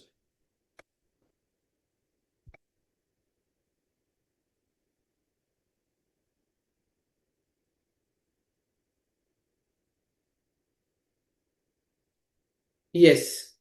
So this is what this illustration says, right? These are the expenses which are incurred, and the question is, the cost. What is the cost of the contract? What is the cost of the contract? There are two kind of cost of the contract. One, cost to acquire the contract, and another one is cost to fulfill the contract. So the question is, which kind of cost needs to be deferred and amortized, and which kind of cost needs to be, charged to P&L, and which kind of cost needs to be capitalized, right? For example, if I talk about, just a minute, I hope this Excel file is visible or not visible, friend? Excel file. Yes, visible, sir. So design service. So this contract period is how much? How much is this contract period? 5 plus 2 renewal period, right? 1 year each. But the average customer relationship is 7 years. So what is the life of the contract we will assume? 7 years. 7 year. 7 years. So this entity has designed and built a technology platform, So whether this 50,000 rupees which this entity has spent, whether 50,000 rupees has been charged to P&L upfront, or it has to be deferred and amortized over a contract period of 7 years. क्या करना चाहिए? Amortize करेंगे over a period of 7 years. Over a period. So this 50,000 rupees has to be deferred and amortized over a contract period of 7 years. What about hardware? This entity has purchased a hardware also of 1,40,000. This entity has purchased some computer and laptops. So This what to do with that? as PPE. Sir, it is a asset, sir. 16. It's a fixed asset. It is an asset, right? It is an asset. So it has to be capitalized as per Ind AS 16. It has to be capitalized as per Ind AS 16. Okay. Yes. What about software? It is intangible asset. Intangible asset. It is intangible asset. It has to be capitalized as per Ind AS 38. What about migration and testing data center? What about this service? Migration and testing of data center service. It is also needs to be deferred and amortized over a contract period of 7 years, right? It is also required to be deferred and amortized over a contract period of 7 years. So basically what this standard says that whatever cost of contract is there, so cost of acquiring the contract plus cost of fulfilling the contract. Okay. So it says that whenever the cost of contract is there, and two kind of cost of contract is there. One is cost of acquiring the contract and cost of fulfilling the contract, right? Cost of fulfilling the contract. So those costs needs to be deferred and amortized over the contract period, right? Over the contract period. And you need to recognize an asset for those costs. This is what the standard says. Okay. Right, friends? So friends, now it's 7:26. So we completed almost 1.5 hours. So let's have a 10 minutes break, and we will start our session at 7:37. Okay. So let's enjoy the session after 10 minutes of break. So Ashokji, break start.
Friends, but let's say, so standard only talks about which kind of cost of contract needs to be recognized as an asset, right? So for example, if there is a sunk cost, okay, for, let's say, what is meant by sunk cost? Sunk cost means the cost. Let's say you have to enter into a market, right? So you're exploring whether I should enter into this market or a different market. Okay, where should I operate?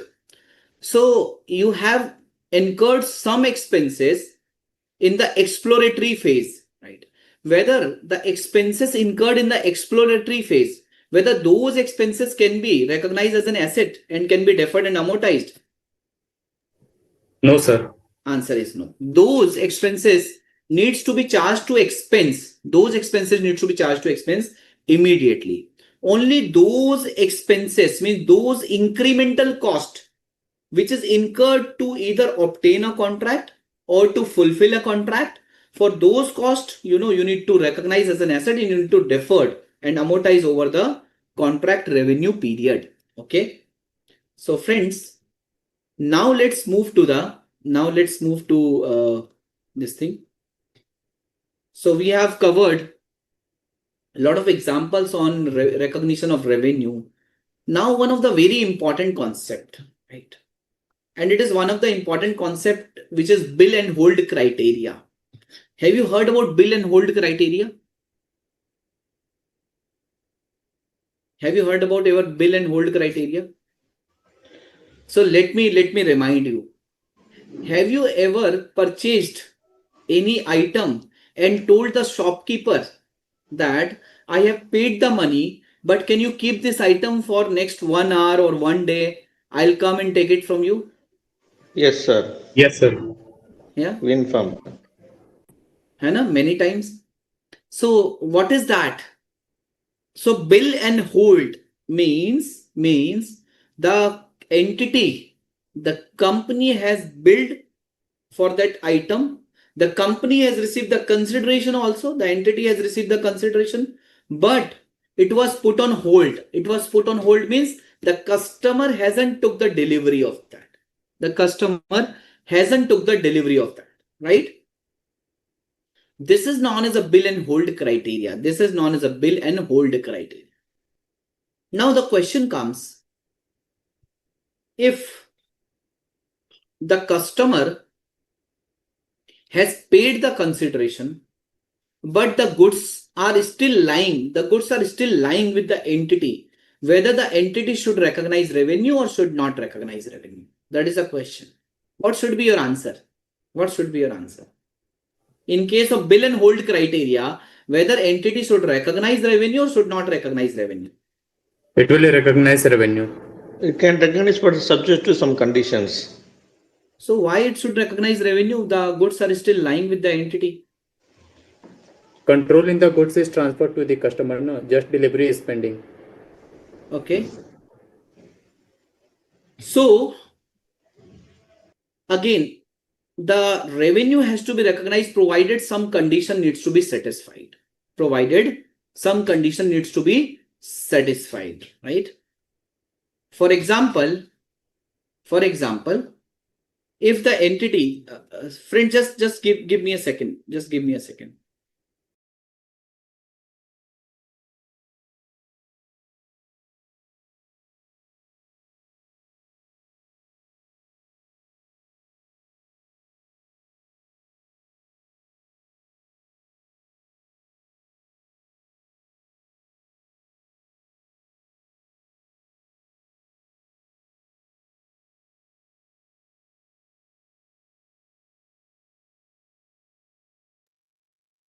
Sorry.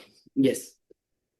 So friends, whether in such cases, while the goods have not been delivered, but still on the billing, whether revenue has to be recognized or not recognized, it depends on few conditions. And what are those conditions? Let's understand. What are those conditions? Let's understand. Okay.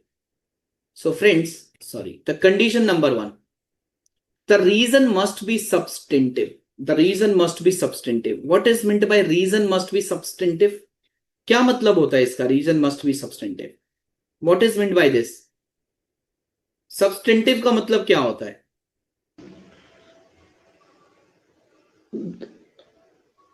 Having any proof, like customer has Customer The should, reason, or the the reason yeah. must be, yes, the reason must be substantive, means customer has specifically requested. So the reason must be substantive is larger meaning is customer must have requested to postpone the delivery. It is not at the wish of the entity, it is at the wish of the customer.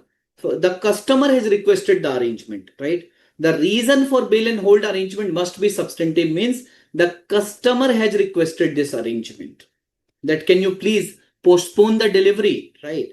So what standard says that if all the following criteria will met, I am telling you 4 criteria. If all those 4 criteria will met, then it will be considered that control has been transferred to the customer at the time of billing itself. Number 1, the reason for bill and hold arrangement must be substantive, means, for example, the customer has requested for the delivery. The customer has requested for such arrangement, the customer has requested to postpone the delivery. Point number two. The product must be identified separately. The product must be identified separately means whenever the customer will come, the entity is able to give it to the customer. So the product must be identified separately, that this is belonging to the customer. So, and let me again tell you the real life story. A week back, I purchased tomato, right? And it was from the Sabji Mandi. It was from the vegetable market. So we went to vegetable market to buy tomato, and the prices of tomato are going up. So in that vegetable market, so he was giving tomato at 40 rupees per kg. 40 rupees. My wife told that let's purchase 5 kg of tomato. We bought 5 kg of tomato, right? And we wanted to grab those tomato first because in the entire market, so we have to buy so many vegetable, but we thought of first buying tomato. You know why? Because everybody was rushing to buy tomatoes because he was selling cheaper than the market. So now the question is that keeping those 5 kg of tomato and just moving into the market for half an hour, whether it was convenient, answer is no. So I requested the tomato vendor to keep my tomato, and I have paid to him, and I told him that I'll take the delivery after 30 minutes. He said okay. Then I went after 30 minutes and I asked, so do you have my tomato ready? So he told that yes, your tomatoes are kept separately. That big parcel is kept separately for you, right? So it is not mixed, nothing. It belongs to you. It has kept separately, right? So number 1, who has requested for deferment or postpone the delivery? Me or the tomato seller? You have, sir. I have, me being a customer. Point number 2, whether those tomatoes are identified separately as belonging to Mr. Alok Garg or not? Yes, sir. Yes, it is identified separately with that, it belongs to the customer who has purchased 5 kg of tomato, right?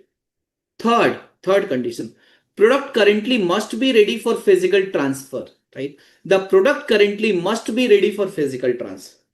And whenever, so I went to him after 30 minutes. What happened? If I would have gone to him after 10 minutes, then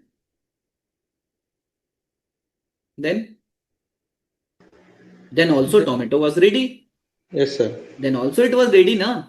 Yes, sir. So he has not sold those tomato to anyone else. He has not used for his any other alternative purposes. So the product is ready for physical transfer. Point number 4, the entity cannot have the ability to use the product or to direct it to another customer. And I have picked a tomato. My wife spent around 7-8 minutes in picking those tomatoes, those good tomatoes.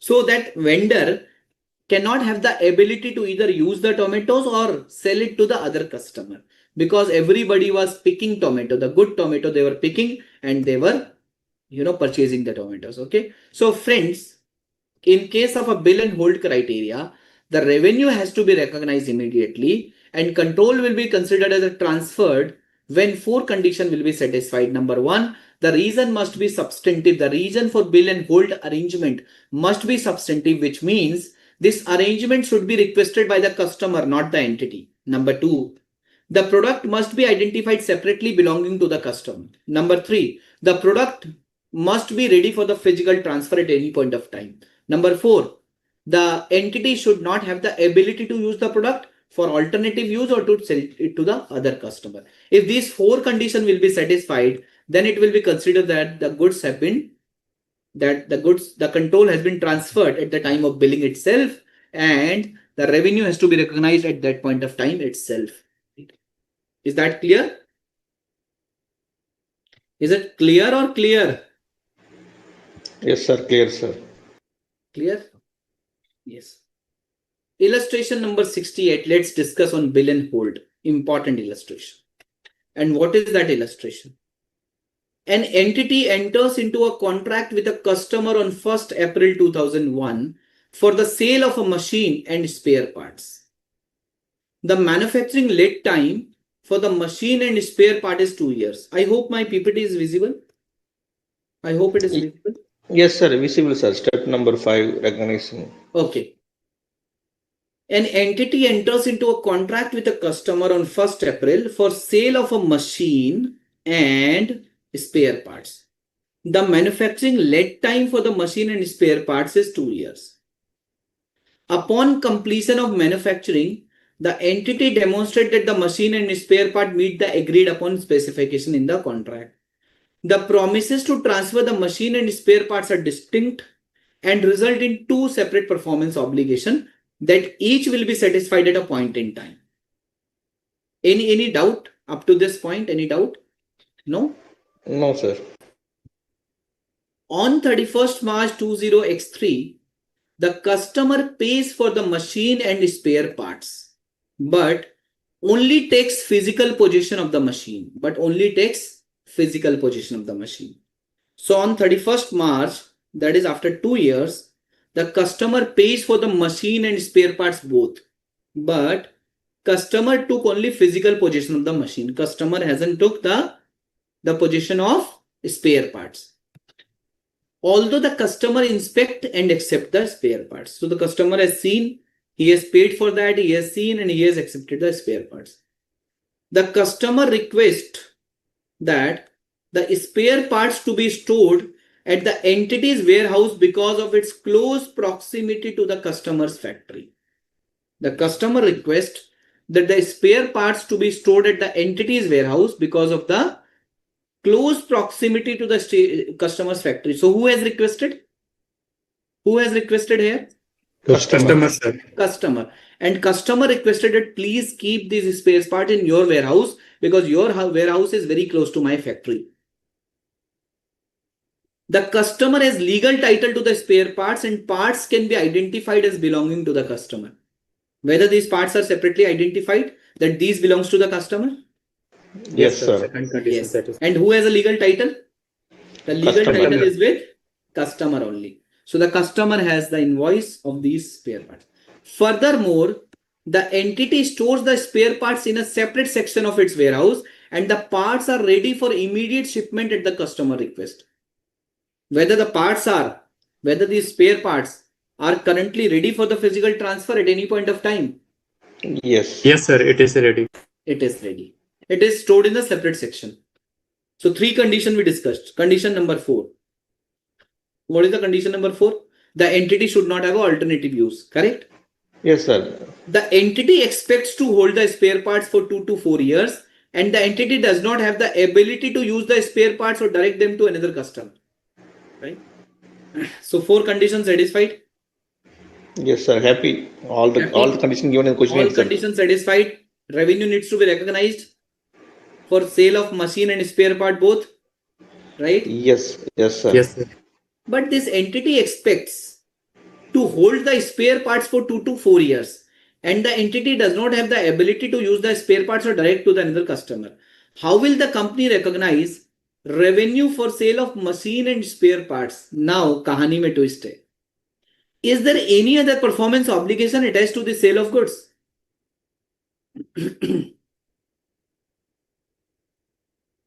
So sale of machine and sale of spare parts.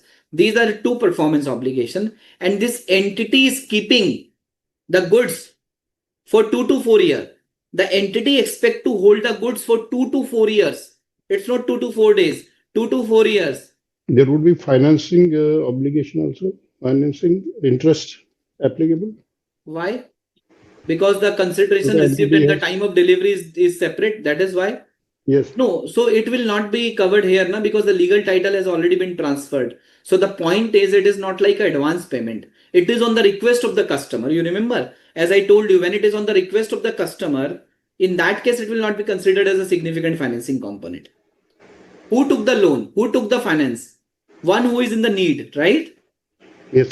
So you are not in the need, and I wanted to give you a loan. Can I give you a loan? Then you will say that, okay, give me a loan, but I'll not pay interest, right? Right. So in this case, who is requesting to postpone the delivery? Entity is not requesting. Customer is requesting. Friends, don't you think this entity is also providing the custodian service or the warehousing service for the spare Yes, sir. parts? Don't Yes, you sir. think? Yes, Yeah? sir. Yes. So it is talking about that thing, right? So while we have discussed this part, that in the facts provided above, the entity has made sale of goods, machine and spare parts where control is transferred at a point in time. Additionally, company agrees to hold the spare part for the customer for a period of 2 to 4 years, which is a separate performance obligation. Therefore, total transaction price will be divided among 3 performance obligations: sale of machine, sale of spare parts, and custodial service for storing spare part, warehousing service for storing spare parts. Recognition of revenue for each of 3 performance obligations shall occur as follows: sale of machine and sale of spare parts on 31st March 2003 itself, right? And of course, for sale of spare parts, you need to check all those 4 conditions. Reason for the bill and whole arrangement must be substantive. For example, customer has requested the arrangement. So who has requested? The customer has specifically requested for entity to store goods in their warehouse because of close proximity to customer factory. The product must be identified separately as belonging to the customer. The spare parts have been specifically identified and inspected by the customer. The product currently must be ready for physical transfer to the customer. The spares are identified and segregated, therefore ready for delivery. The entity cannot have the ability to use the product or to direct it to another customer. Spares have been segregated and cannot be redirected to any other customer. Therefore, all conditions of bill and hold are met, and hence company can recognize revenue for sale of spare part also at that point of time itself. Right? Custodian service. Such service shall be given for a period of 2 to 4 years from 31st March 2003, where services are given uniformly and customer receives and consumes benefits simultaneously. Revenue for such service shall be recognized on a straight line basis over a period of time. Any doubt, Geet? Any question, Mamta? Any doubt, Neha? Anusi, Saminathan, Chitra? No, sir. In this question itself, they given all the 4 conditions nicely. Yes. It's good actually. So one question. Here is mentioned the straight line method. Is there a difference in every question? Yeah, always we took for straight line method. So generally it will be straight line method generally. For example, in case of payroll processing service, right? Let's say the contract says that the payroll processing, you remember Minitech Limited illustration number 65 or some 61 or 62. We did this illustration, na? Illustration number 59. So let's say in this illustration, so the question is asked to determine how entity will recognize the revenue. Let's say the transaction price for a year has been given, that the company has entered into a contract with the customer for 1 year of payroll processing on a monthly basis at a total annual contract of 6 lakh rupees. So in that case, how much monthly revenue will recognize? Of course, this performance obligation are satisfied over a period of time. Every month you need to recognize the revenue because monthly basis you are giving a payroll services. So how much revenue you are going to recognize on a monthly basis? 6 lakh divided by 12, 50,000 rupees. So what is that? That is again a straight line basis. Okay, generally it is a straight line basis. Okay, sir. In these kind of contract, you apply straight line basis. Okay, right? Because you have already received, your contract is that only, right? You have received a contract with an annual contract. Okay. And you know, when, of course, how to measure in case of a construction kind of a contract, renovation contract, where work in progress is there, in that case, you have to compute the measurement of the progress. Input method, output method. You remember we talked about this input method, output method. Yes, sir. Right. So whenever some asset is getting built up, whenever some asset is getting constructed, okay, in that case, you have to look at the measurement of the progress, because straight line method is not an appropriate method. In case of a construction linked activity where, and of course, the first condition is when the performance obligation is satisfied over a period of time. And when performance obligation will be considered as satisfied over a period of time, when the control is transferred over a period of time.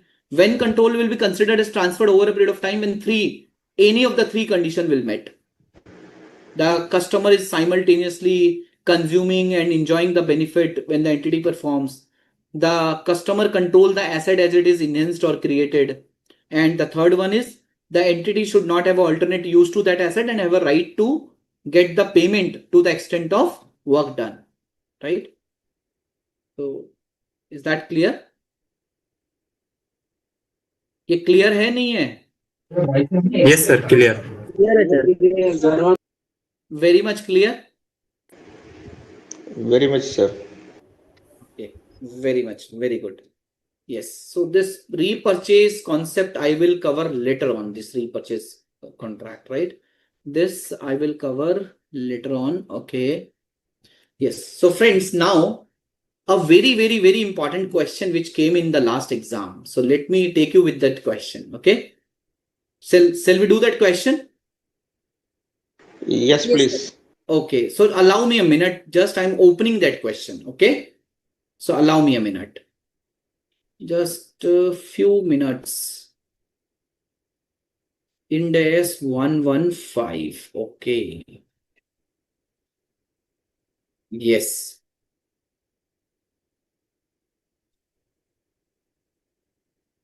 I'm opening a Word file. Very good question.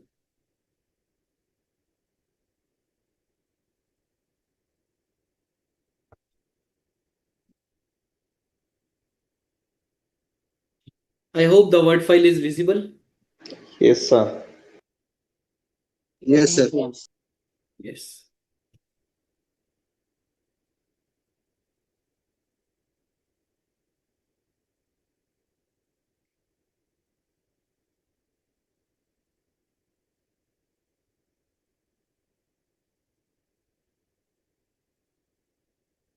Just a minute.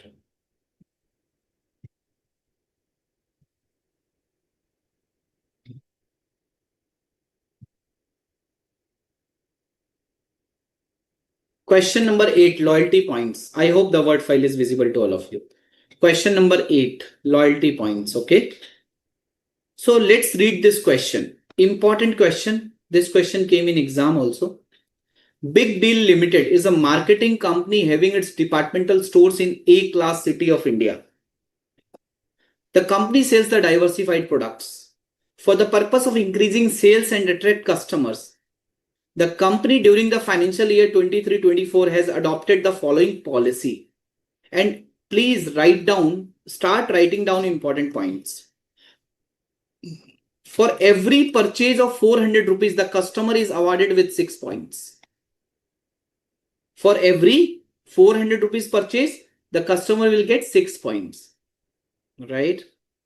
Each point is redeemable on any future purchases of company's same departmental store situated in any of A-class city within 3 years, that is up to 31st March 2026. So these reward points, these loyalty points are redeemable within a period of 3 years, right? These reward points are redeemable within a period of 3 years, and it can be redeemed in any store in A-class city. And this is true also, na? For example, if you are buying a branded product, so you can exchange on any outlet of that brand, right? Okay. So Yes, then, sir. friends, value of each award point is 60 paisa. Each award point is 60 paisa. So for every 6 points, for every 400 rupees of purchase, how much benefit the customer is getting in the future purchases? 3.6. 2.6 in rupees. 3 rupee 60 paisa, right? 3.6. During the financial year 23-24, the Big Deal Limited assessed that the sales of the company during 23-24 is 150 lakhs. How much? 150 lakhs. Okay. Awarded 2,25,000 points to various customers during the year. If the sales is 150 lakhs and on every 400 rupees, 6 points are given. So on 150 lakhs, how many points needs to be given? कितने points होंगे? Anyone can please do on the Excel file or wherever you wanted to do. 37,500. How much? 150 lakhs divided by 150 400. lakh. So 150 lakh or in every 150 rupees you are getting. So basically on every 400 rupees you are getting how much? 6 points. 47,500. So 37,500. 400 divided by 6. So for 6 points in 400. So 6 divided by 400 multiply by 150. Shall I do this? यही होगा ना? 6.400 की purchase में मिलते हैं तो 150 रुपए की परचेज में कितने पॉइंट्स मिलेंगे? 2.25 points, right? I am talking about points, not the rupee. अगर 400 रुपए में if you are getting 6 points in 400 rupees, first of all tell me 150 rupee में कितने पॉइंट्स मिलेंगे? Sir, 150. Sir, 37,500 point. 37,500 points. So let me calculate. Okay. 2.25 points, sir. 2.25 points. So 6 points in 400 rupees. So I am only asking 150 rupee. I am asking 150 rupee का cell में कितने point मिलेंगे? I am asking that only, right?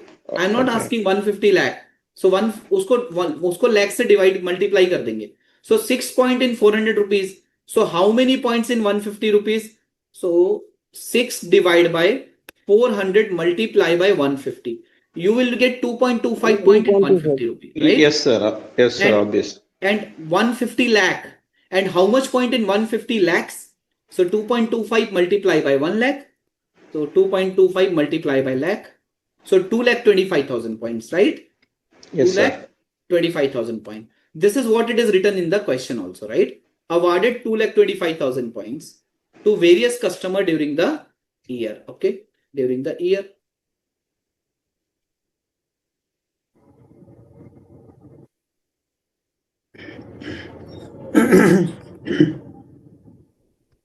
Oof.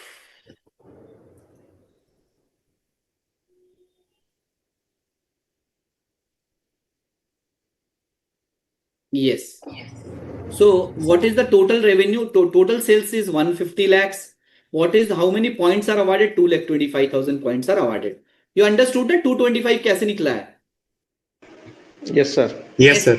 Estimated that out of the awarded points, 54,000 points will remain unredeemed as on 31st March 2024, which shall be eligible for redemption till 31st March 2026. It means out of 2,25,000 points, only 54,000 points will remain unredeemed as on 31st March 24. It means what about 225 minus 54,000? Redeemed. Redeemed, right? Means those customers who got these points, 225 minus 54,000, those customer has already done the next purchases from this company, right? And redeemed those points. Next, expects only 75% of the points will be redeemed in future.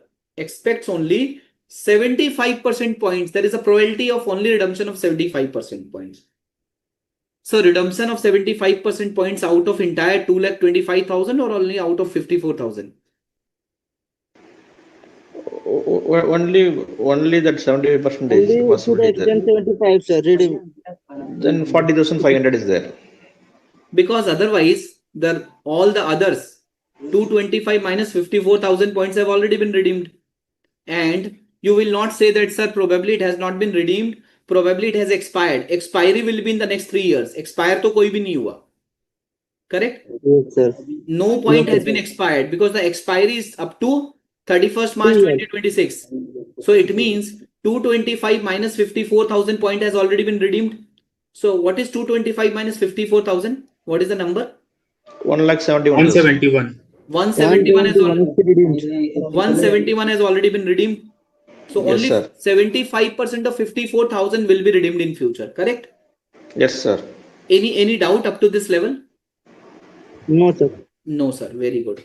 So up to this time, when I summarize this question, the summary of this question says that the entity is selling goods and entity is also providing reward points, which gives an option to have a discount in future.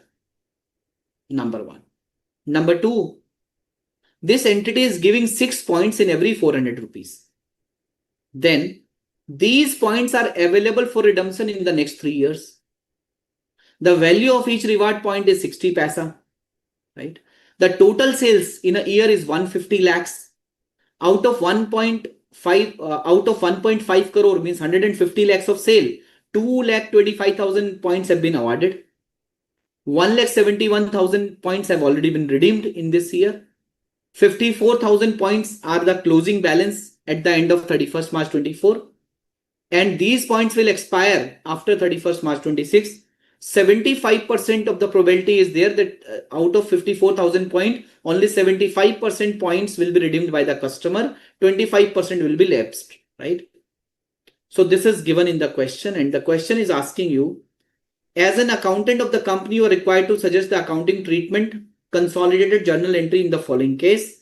How should the sales and redemption transaction be recognized and recorded as independent transaction in the financial year 23-24 as per Ind AS 115? Friends, in this question, how many performance obligation are there? And this question relates to which part of the step in Ind AS 115? Batao. Yes, sir. There are two performance obligations, sir. Yes. Number one, deliver goods. Deliver goods. Delivery of goods and the Loyalty points. loyalty points. Loyalty points means loyalty points against which you get the future goods, right? Loyalty Yes, sir. points, reward points. Material rights. Option granting material right of discount. Very good. There is one concept I taught you in the performance obligation topic, right? Yes, sir. Okay. So friends, 150 lakh is the sales, right? And what is my performance obligation to deliver goods worth 150 lakh? 150 lakh की तो goods deliver करेंगे. Yes, sir. Yes, sir. 150 lakh. And what is the loyalty points? What is the value for future goods? What is the value for future goods? How this 126,900 has come? Tell me. Yes, sir. It's out of 2,25,000 points, it's 1,71,000 is redeemed. On the future point, 54,000, 75% is estimated. So 40,500 plus 1,71,000 into multiplied by 0.60. It comes 1,26,900. So how this has come? Anyone who can tell me? Are you okay? Yes. Are you agree with Saminathan? Are you agree with him or you don't agree Yes, with sir. him? Yeah? Agree. You agree with him? What about others? Are you agree or not agree? Those who don't agree, so let me tell you the calculation of 126,900, right? So how much point we have? 2,25,000 point we have, right? 2,25,000 points. And out of 2,25,000 point, how many points have been redeemed? 1,71,000. Minus 54,000 points have not been redeemed. So 54,000 points already redeemed. 171 already redeemed.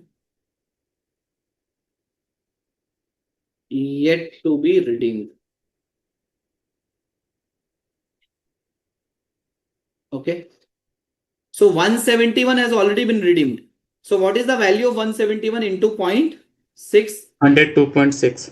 Yeah, 1,02,600. What is the value of 54,000 points? There is a 75% probability. Multiply Yes, by sir. 75%, multiply by 0.6. 24,300. So what is the total value? 126,900. 126,900. Is that clear now? So what is the total value of the performance obligation? 15126,900. 15126,900. Is that clear? Is that clear? So the solution is also given here. And what solution says that? What it says that? It says that points earned on 1,50,000, the rate of 6 points on every 400 give you 2,25,000. Out of 225, it is estimated that 54,000 will remain unredeemed in the current year. Further, it is expected that 75% of the unredeemed points will be redeemed in the future. Accordingly, value of the points will be computed as follows.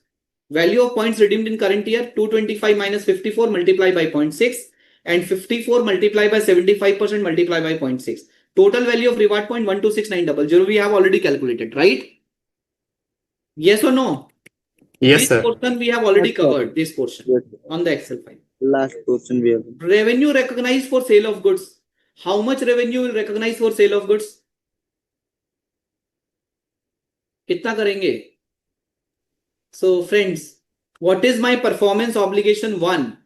What is my performance obligation 2? What is my performance obligation 1 and what is my performance obligation 2? My 1 is 1 crore goods. 50 lakh. Sale of My goods. second is loyalty points, right? Reward points. Reward points. What is my standalone selling price? What is my 1 crore SSP? 50 lakh. 1 crore 50 lakh. 1 crore 50. 1, 2, 3, 4, 5. And 126,900. Second and this is 126,900. Okay. And what is the transaction price? Transaction price क्या है? 150 lakhs. 150 lakh is the transaction price. जो sale है वही transaction price है. So we need to allocate the allocation. best SSP. Allocation. So what is my transaction price? My transaction price is 1 crore 50 lakh. transaction price. This multiply by this, divide by this. And again, this multiply by this, divide by this. Correct? Any doubt on this allocation? Very simple allocation. कोई doubt है इस allocation पे? No, It's sir. clear, sir. No, sir. Is that clear? Okay. So this calculation 14874,165, is this calculation clear to everybody? Everyone? Yes, clear. Clear. It's clear? Okay. So now, what is my accounting entry? Bank account debit 150. You have received the money in the year 23-24. And then 2, sales account 14874,165 to liability, to customer liability, to liability for reward points, whatever nomenclature you can use. 125,835, right? So this entry is clear. Shall I write the entry on Excel file also? Shall I? Yeah. Entry No, लिख sir. सकते हैं, ठीक है? ठीक है sir, ठीक है. Yes. Anyone who want me to write the entry on Excel file? If they are finding it difficult to understand, so should I also write the accounting entry for them? No, sir, it's understandable. Yes, sir. Right कर दीजिए. I think थोड़ा practice हो जाएगा. Okay. Simple on the first entry. First entry. Not to worry, it will take only 5 minutes. Bank account debit. How much is bank account debit? 1 crore 50 lakh. 1 crore 50 lakh to sales to reward point liability. Online. Liability. Okay. So what is my two sales? 148 for this one and this one, right? Then your reward point liability already. So how much points have been redeemed? So entry for redemption of 1,71,000 points. Entry at the time of sales. What is the amount for 1,71,000 point? 1,71,000. What is the amount? 1,02,600. And how it came? 1,71,000 multiplied by 60 paise. Multiply by 60 paise. Okay, very good. And 60 paise is given in the question, right? Yes, sir. So reward point liability debit 1,71,000 points multiply by 60 paise. To what? To what? Reward point to revenue. To revenue. To revenue or to sales, whatever. ठीक है. ये मत बोलना sir revenue लिखे या sales लिखे, जो भी लिखे दिल से लिखे, right? Whatever you write from your heart. Use the pen, write from your heart. What is the next entry? Now some points have left now, so these are the accounting entries in the year 23-24. Accounting entries. How many points are left for redemption? 54,000 points. And what is the remaining liability after passing this entry? What is the remaining liability? Is only that 75% of the 40,500. What? 40,500 points, sir. 40,500 points, but in terms of monetary terms, 23,235. Yeah, 23,300, 24,300. No, so reward point liability is 125,835 minus 102,600. Yes, sir. 24,300, sir. Value. 22,300 value. So how it is? 24,300, sir. 24,300. Okay. So how it is coming?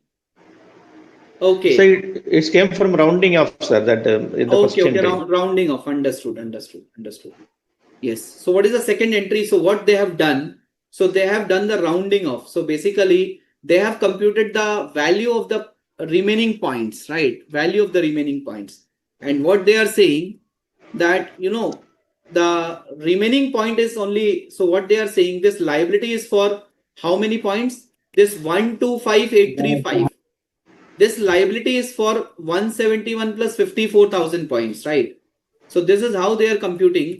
This 125,835 is for how much of reward points this liability is for? Both. Redeemed and future 75%. Redeemed and future also. So basically what I have done, I have straight away multiply by 0.6. But in this, there is additional discount also, right? For example, yes, sir, additional discount. This 126,900 value is 125,835 only. Are you getting me? Right? Yes, sir. Yes, so sir. This 126,900 value is 125,835 value only. It means how much discount is allocated into this performance obligation also. If I'll say how much discount is allocated, it's 0.8%. It's 0.8%. Means if I'll apply this percentage here, 99.16%.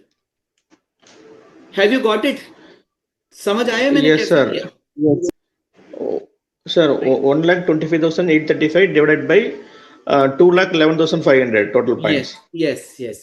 This is what I have done. Right? Now, my accounting entry for remaining points. What is my accounting entry? My remaining liability, which is sitting here, is 125,835 minus 101,739. 24,100 almost. So these reward points will be allocated to the future liabilities. Okay. So undiscounted point 40,500. So these will be whenever these points will be either expire or redeemed. So liability will be debited and revenue will be credited. This is how it has to be done. Okay. So I hope it is clear to everyone. Is that clear to everyone? Yes, sir. Two solutions are given. I'm not going to the second solution, but I hope this is clear to everyone. Anyone has any doubt on this question? Any doubt on this question? Yes? Friends, you clear. want me to solve any other question? You want me to solve any other questions? So friends, let me show you. In this Word file, I have few important questions, right? Question number 8 we have already covered. Institute has given me this question to solve with all of you. And this question came in exam. Question number 8. Friends, then other questions. Sir, what is the difference between answer 1 and answer? Can you please write on the chat box, because there is an echo. There is an echo from your side. So can you please write on chat box what do you want? I'm not able to hear you properly. Can you please mute yourself?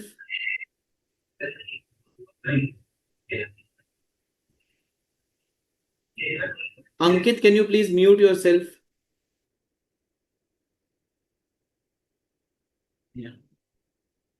Yes. So friends, this question we have done, and finance component question. You remember finance component? We have done this finance component part also. So there is one question on the finance component also.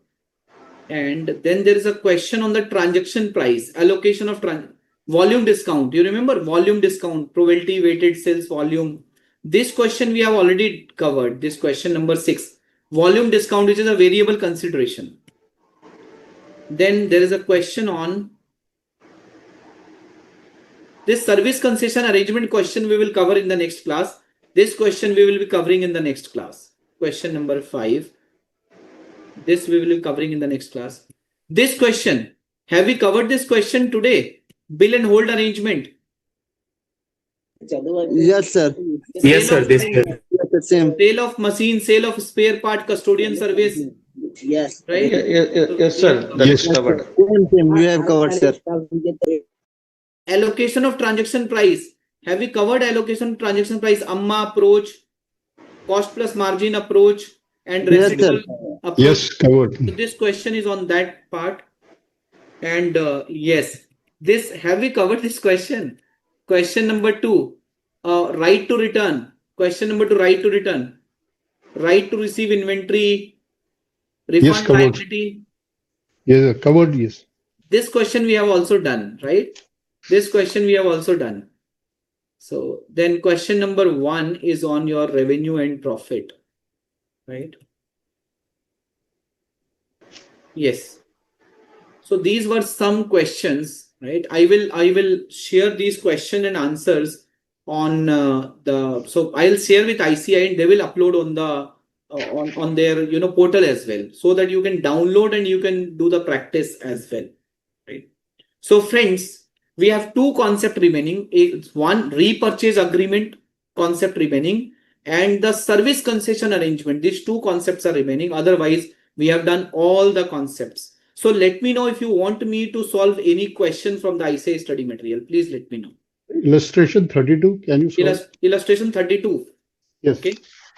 So let me go to illustration number 32.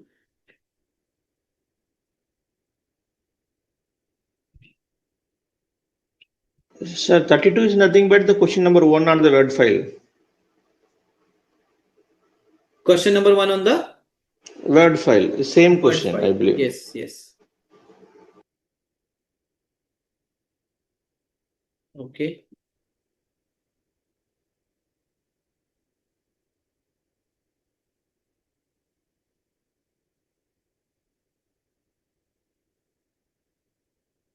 Question number 32. Sir, page number 9.55, sir, in material. Page number 9.55. It's about measurement of variable consideration. Yeah. The same question is in Word file, question number 1. No problem. No problem. Okay, next.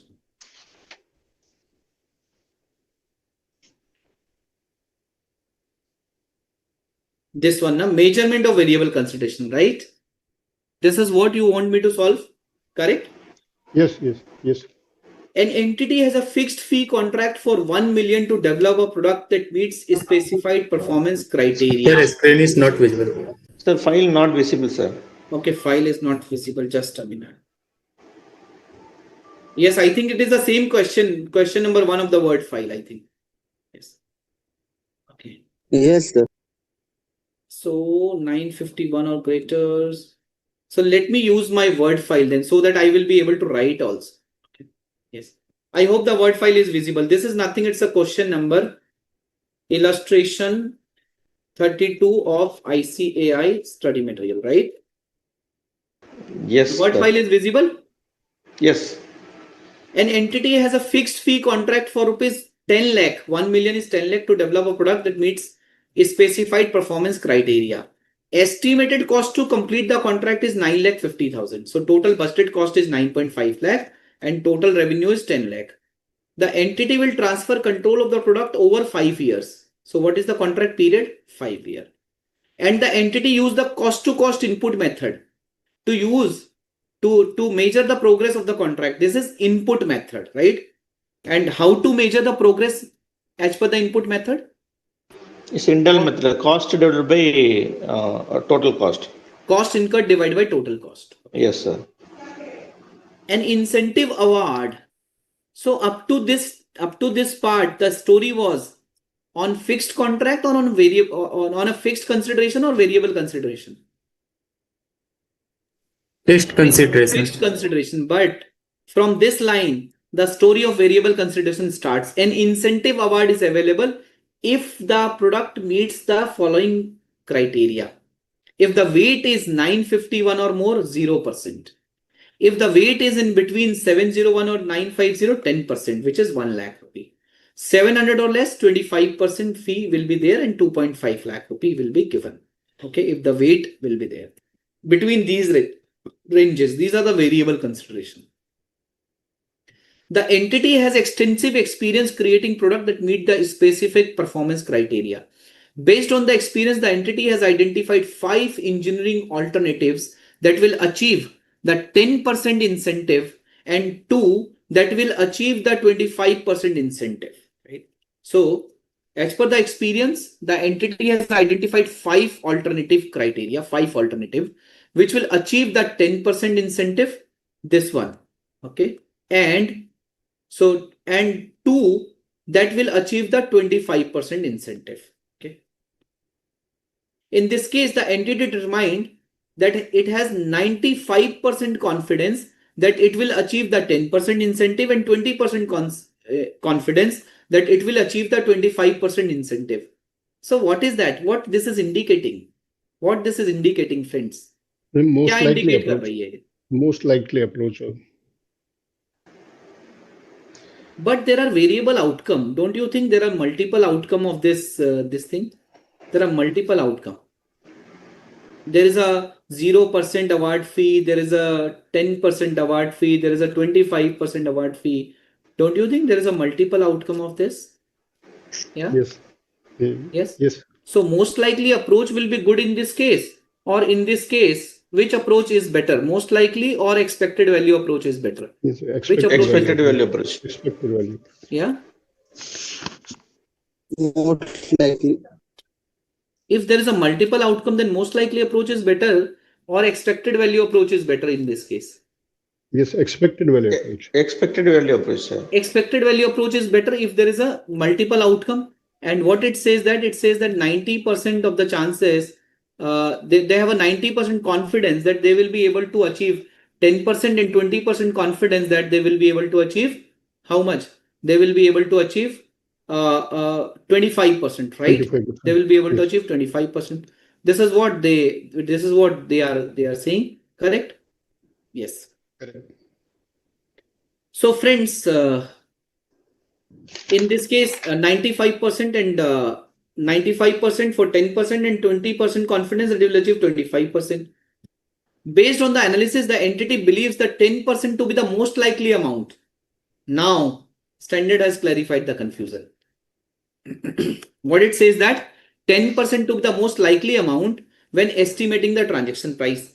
Therefore, the entity includes only the 10% award in the transaction price when calculating revenue, because the entity has concluded it is probable that a significant reversal in the amount of cumulative revenue recognized will not occur when the uncertainty associated with the variable consideration is subsequently resolved due to its 95% confidence in achieving the 10% award. You know what is the meaning of this entire 5 technical lines? You know what is the meaning? इस पूरे paragraph का मतलब क्या है? Sir, only 95% confidence is achieving 10% award. Only the meaning Only is, that. the only meaning is there is a 95% confidence that it will achieve 10%. And what these paragraphs is saying, that if entity will recognize this 10% revenue, so in future, the chances of reversal are very less. This is the meaning of this line. Means they are saying 10% recognition is appropriate. That is what they are saying. Okay. The entity reassesses its production status quarterly to determine whether it is on track to meet the criteria for incentive award. At the end of the year 4, it becomes apparent that this contract will fully achieve the weight-based criteria. Therefore, the entity revised its estimate of variable consideration to include the entire 25% incentive fee in the year 4, because at this point it is probable that the significant reversal in the amount of cumulative revenue recognized will not occur. So at the end of year 4, instead of 10%, the certainty came for how much of variable consideration? 25%. 25% variable consideration.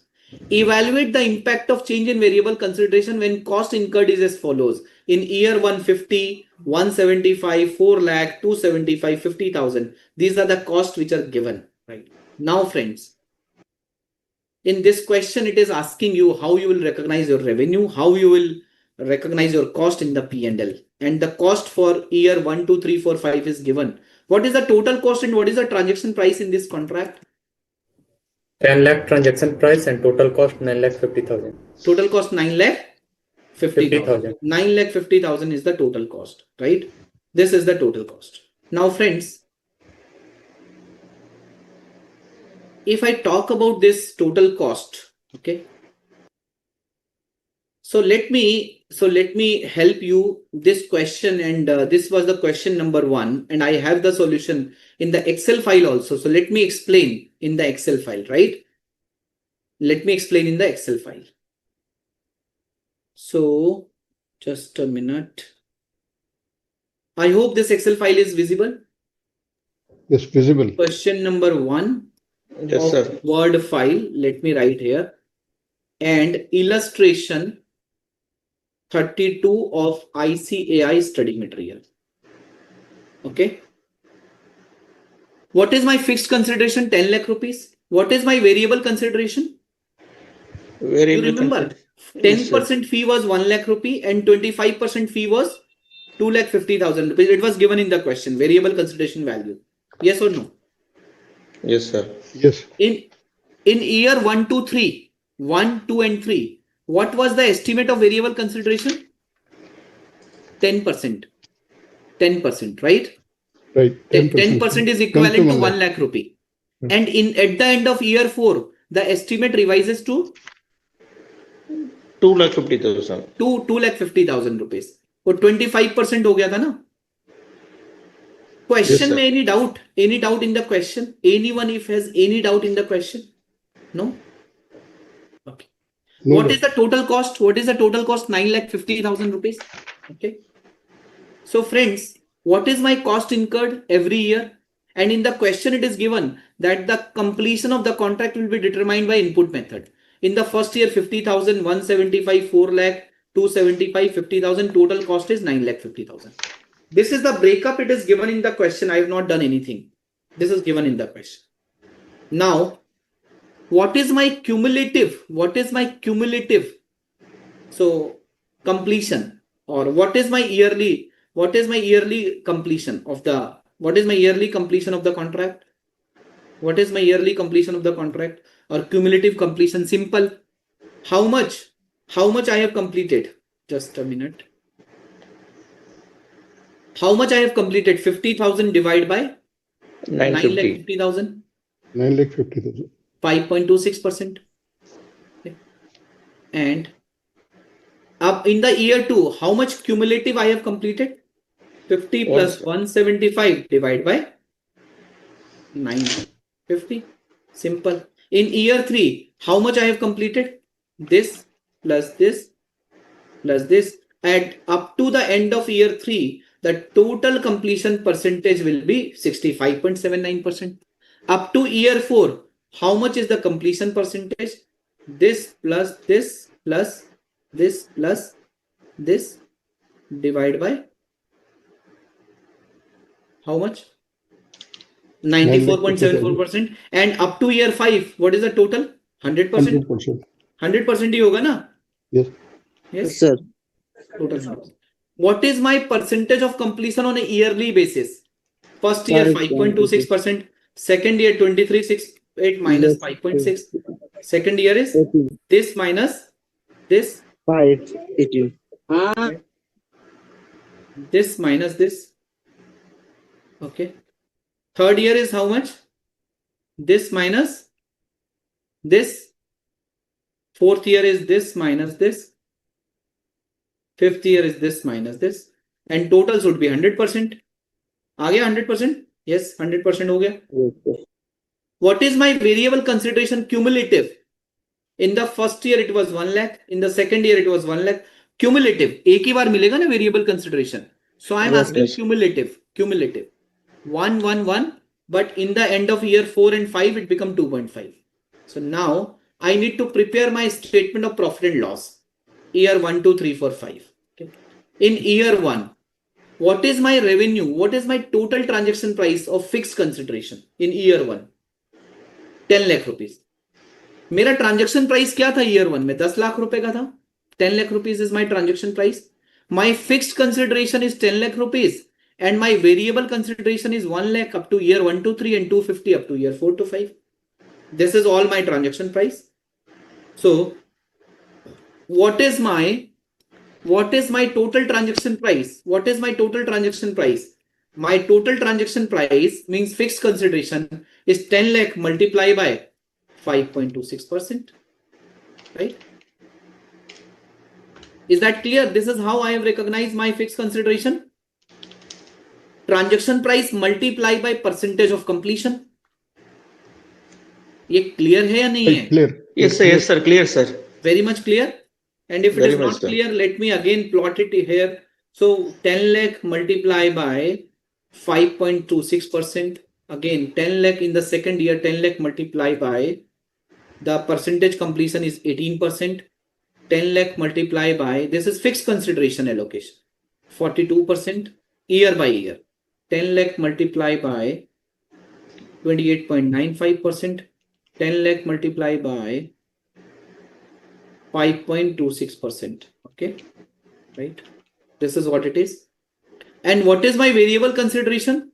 What was my variable consideration up to this level? 1 lakh. 1 lakh multiplied by percentage of completion. 1 lakh multiplied by percentage of completion. 1 lakh multiplied by percentage of completion. But here, what is my total? What is my total fixed total variable consideration at the end of year 4? 2,50,000. 2,50,000. So 2,50,000 multiplied by 28.95%. And I need to do the catch-up adjustments also. Yes or no? So up to this level. So think about. In year 4, what is the expectation of my variable consideration at the end of year 4? 2,50,000. 2,50,000. And what is my percentage completion, cumulative percentage completion? 94.7. 94. So how much revenue I should have recognized for the variable consideration in the year 4? 2,36,842. 2,36,842. ये समझ में आ गया? Yes. मेरा up to the end of year 4, my 95% work has completed. So 2,50,000 multiplied by 90%, 95% I would have recognized also. But how much I have recognized only? I have recognized only 65,789. How much I have recognized? This multiplied by this, minus 5263 minus 18 minus 42. So how much I need to recognize in year 4? 171,052. So this is 171,052. And how I have done this? So my 2,50,000 is the variable consideration, and my year 4 completion is 28.95%. So this is my variable consideration for the year, but I need to make a cumulative catch-up adjustment also. And what is this catch-up adjustment? I need to recognize 250 multiplied by 94.74%, right? But how much I have already recognized? This minus this minus this minus this, and the revenue for the year also, right? So this will be my catch-up adjustment. Okay. And in the year 5, simple 250 multiplied by 5.26%. This will give me the total 151 of normal and 98. This 2,50,000. The total comes at 2,50,000, right? ये 2,50,000 है आपका. Okay. And my costs are also given, and this is my profit. Simple. Let me know if you have any question, any doubt on this question. Understood. Is that completely understood? Yes, completely. Yeah. Good question. Right. Good question. So friends, today we did these 2 complex questions along with the other question also. We also covered the concept of step number 5, recognition of revenue at a point in time or over a period of time. We also did the revenue recognition in terms of bill and hold criteria. We also discussed that concept. So friends, with this, so let's conclude, or let's call out today's session. I hope you guys have enjoyed today's session, and let me know if you have any question, or let me know if you have any doubt. I would be happy to solve that. If not, yes, repurchase agreement, Geet, I will cover in the next class. Okay. Repurchase, repo and reverse repo type of contracts, and service concession arrangement. These 2 concepts were the last concept, will be the last concept, and I'll cover these 2 concepts in the next class. Okay. Perfect.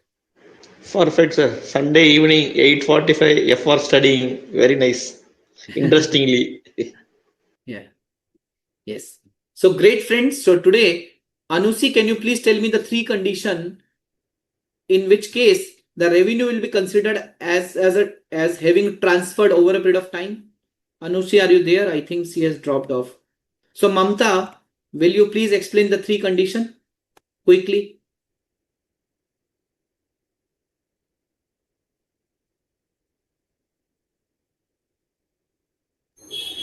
Sir, continuous, first condition is substantial continuous service, and So second basically, is, first condition is the customer is getting.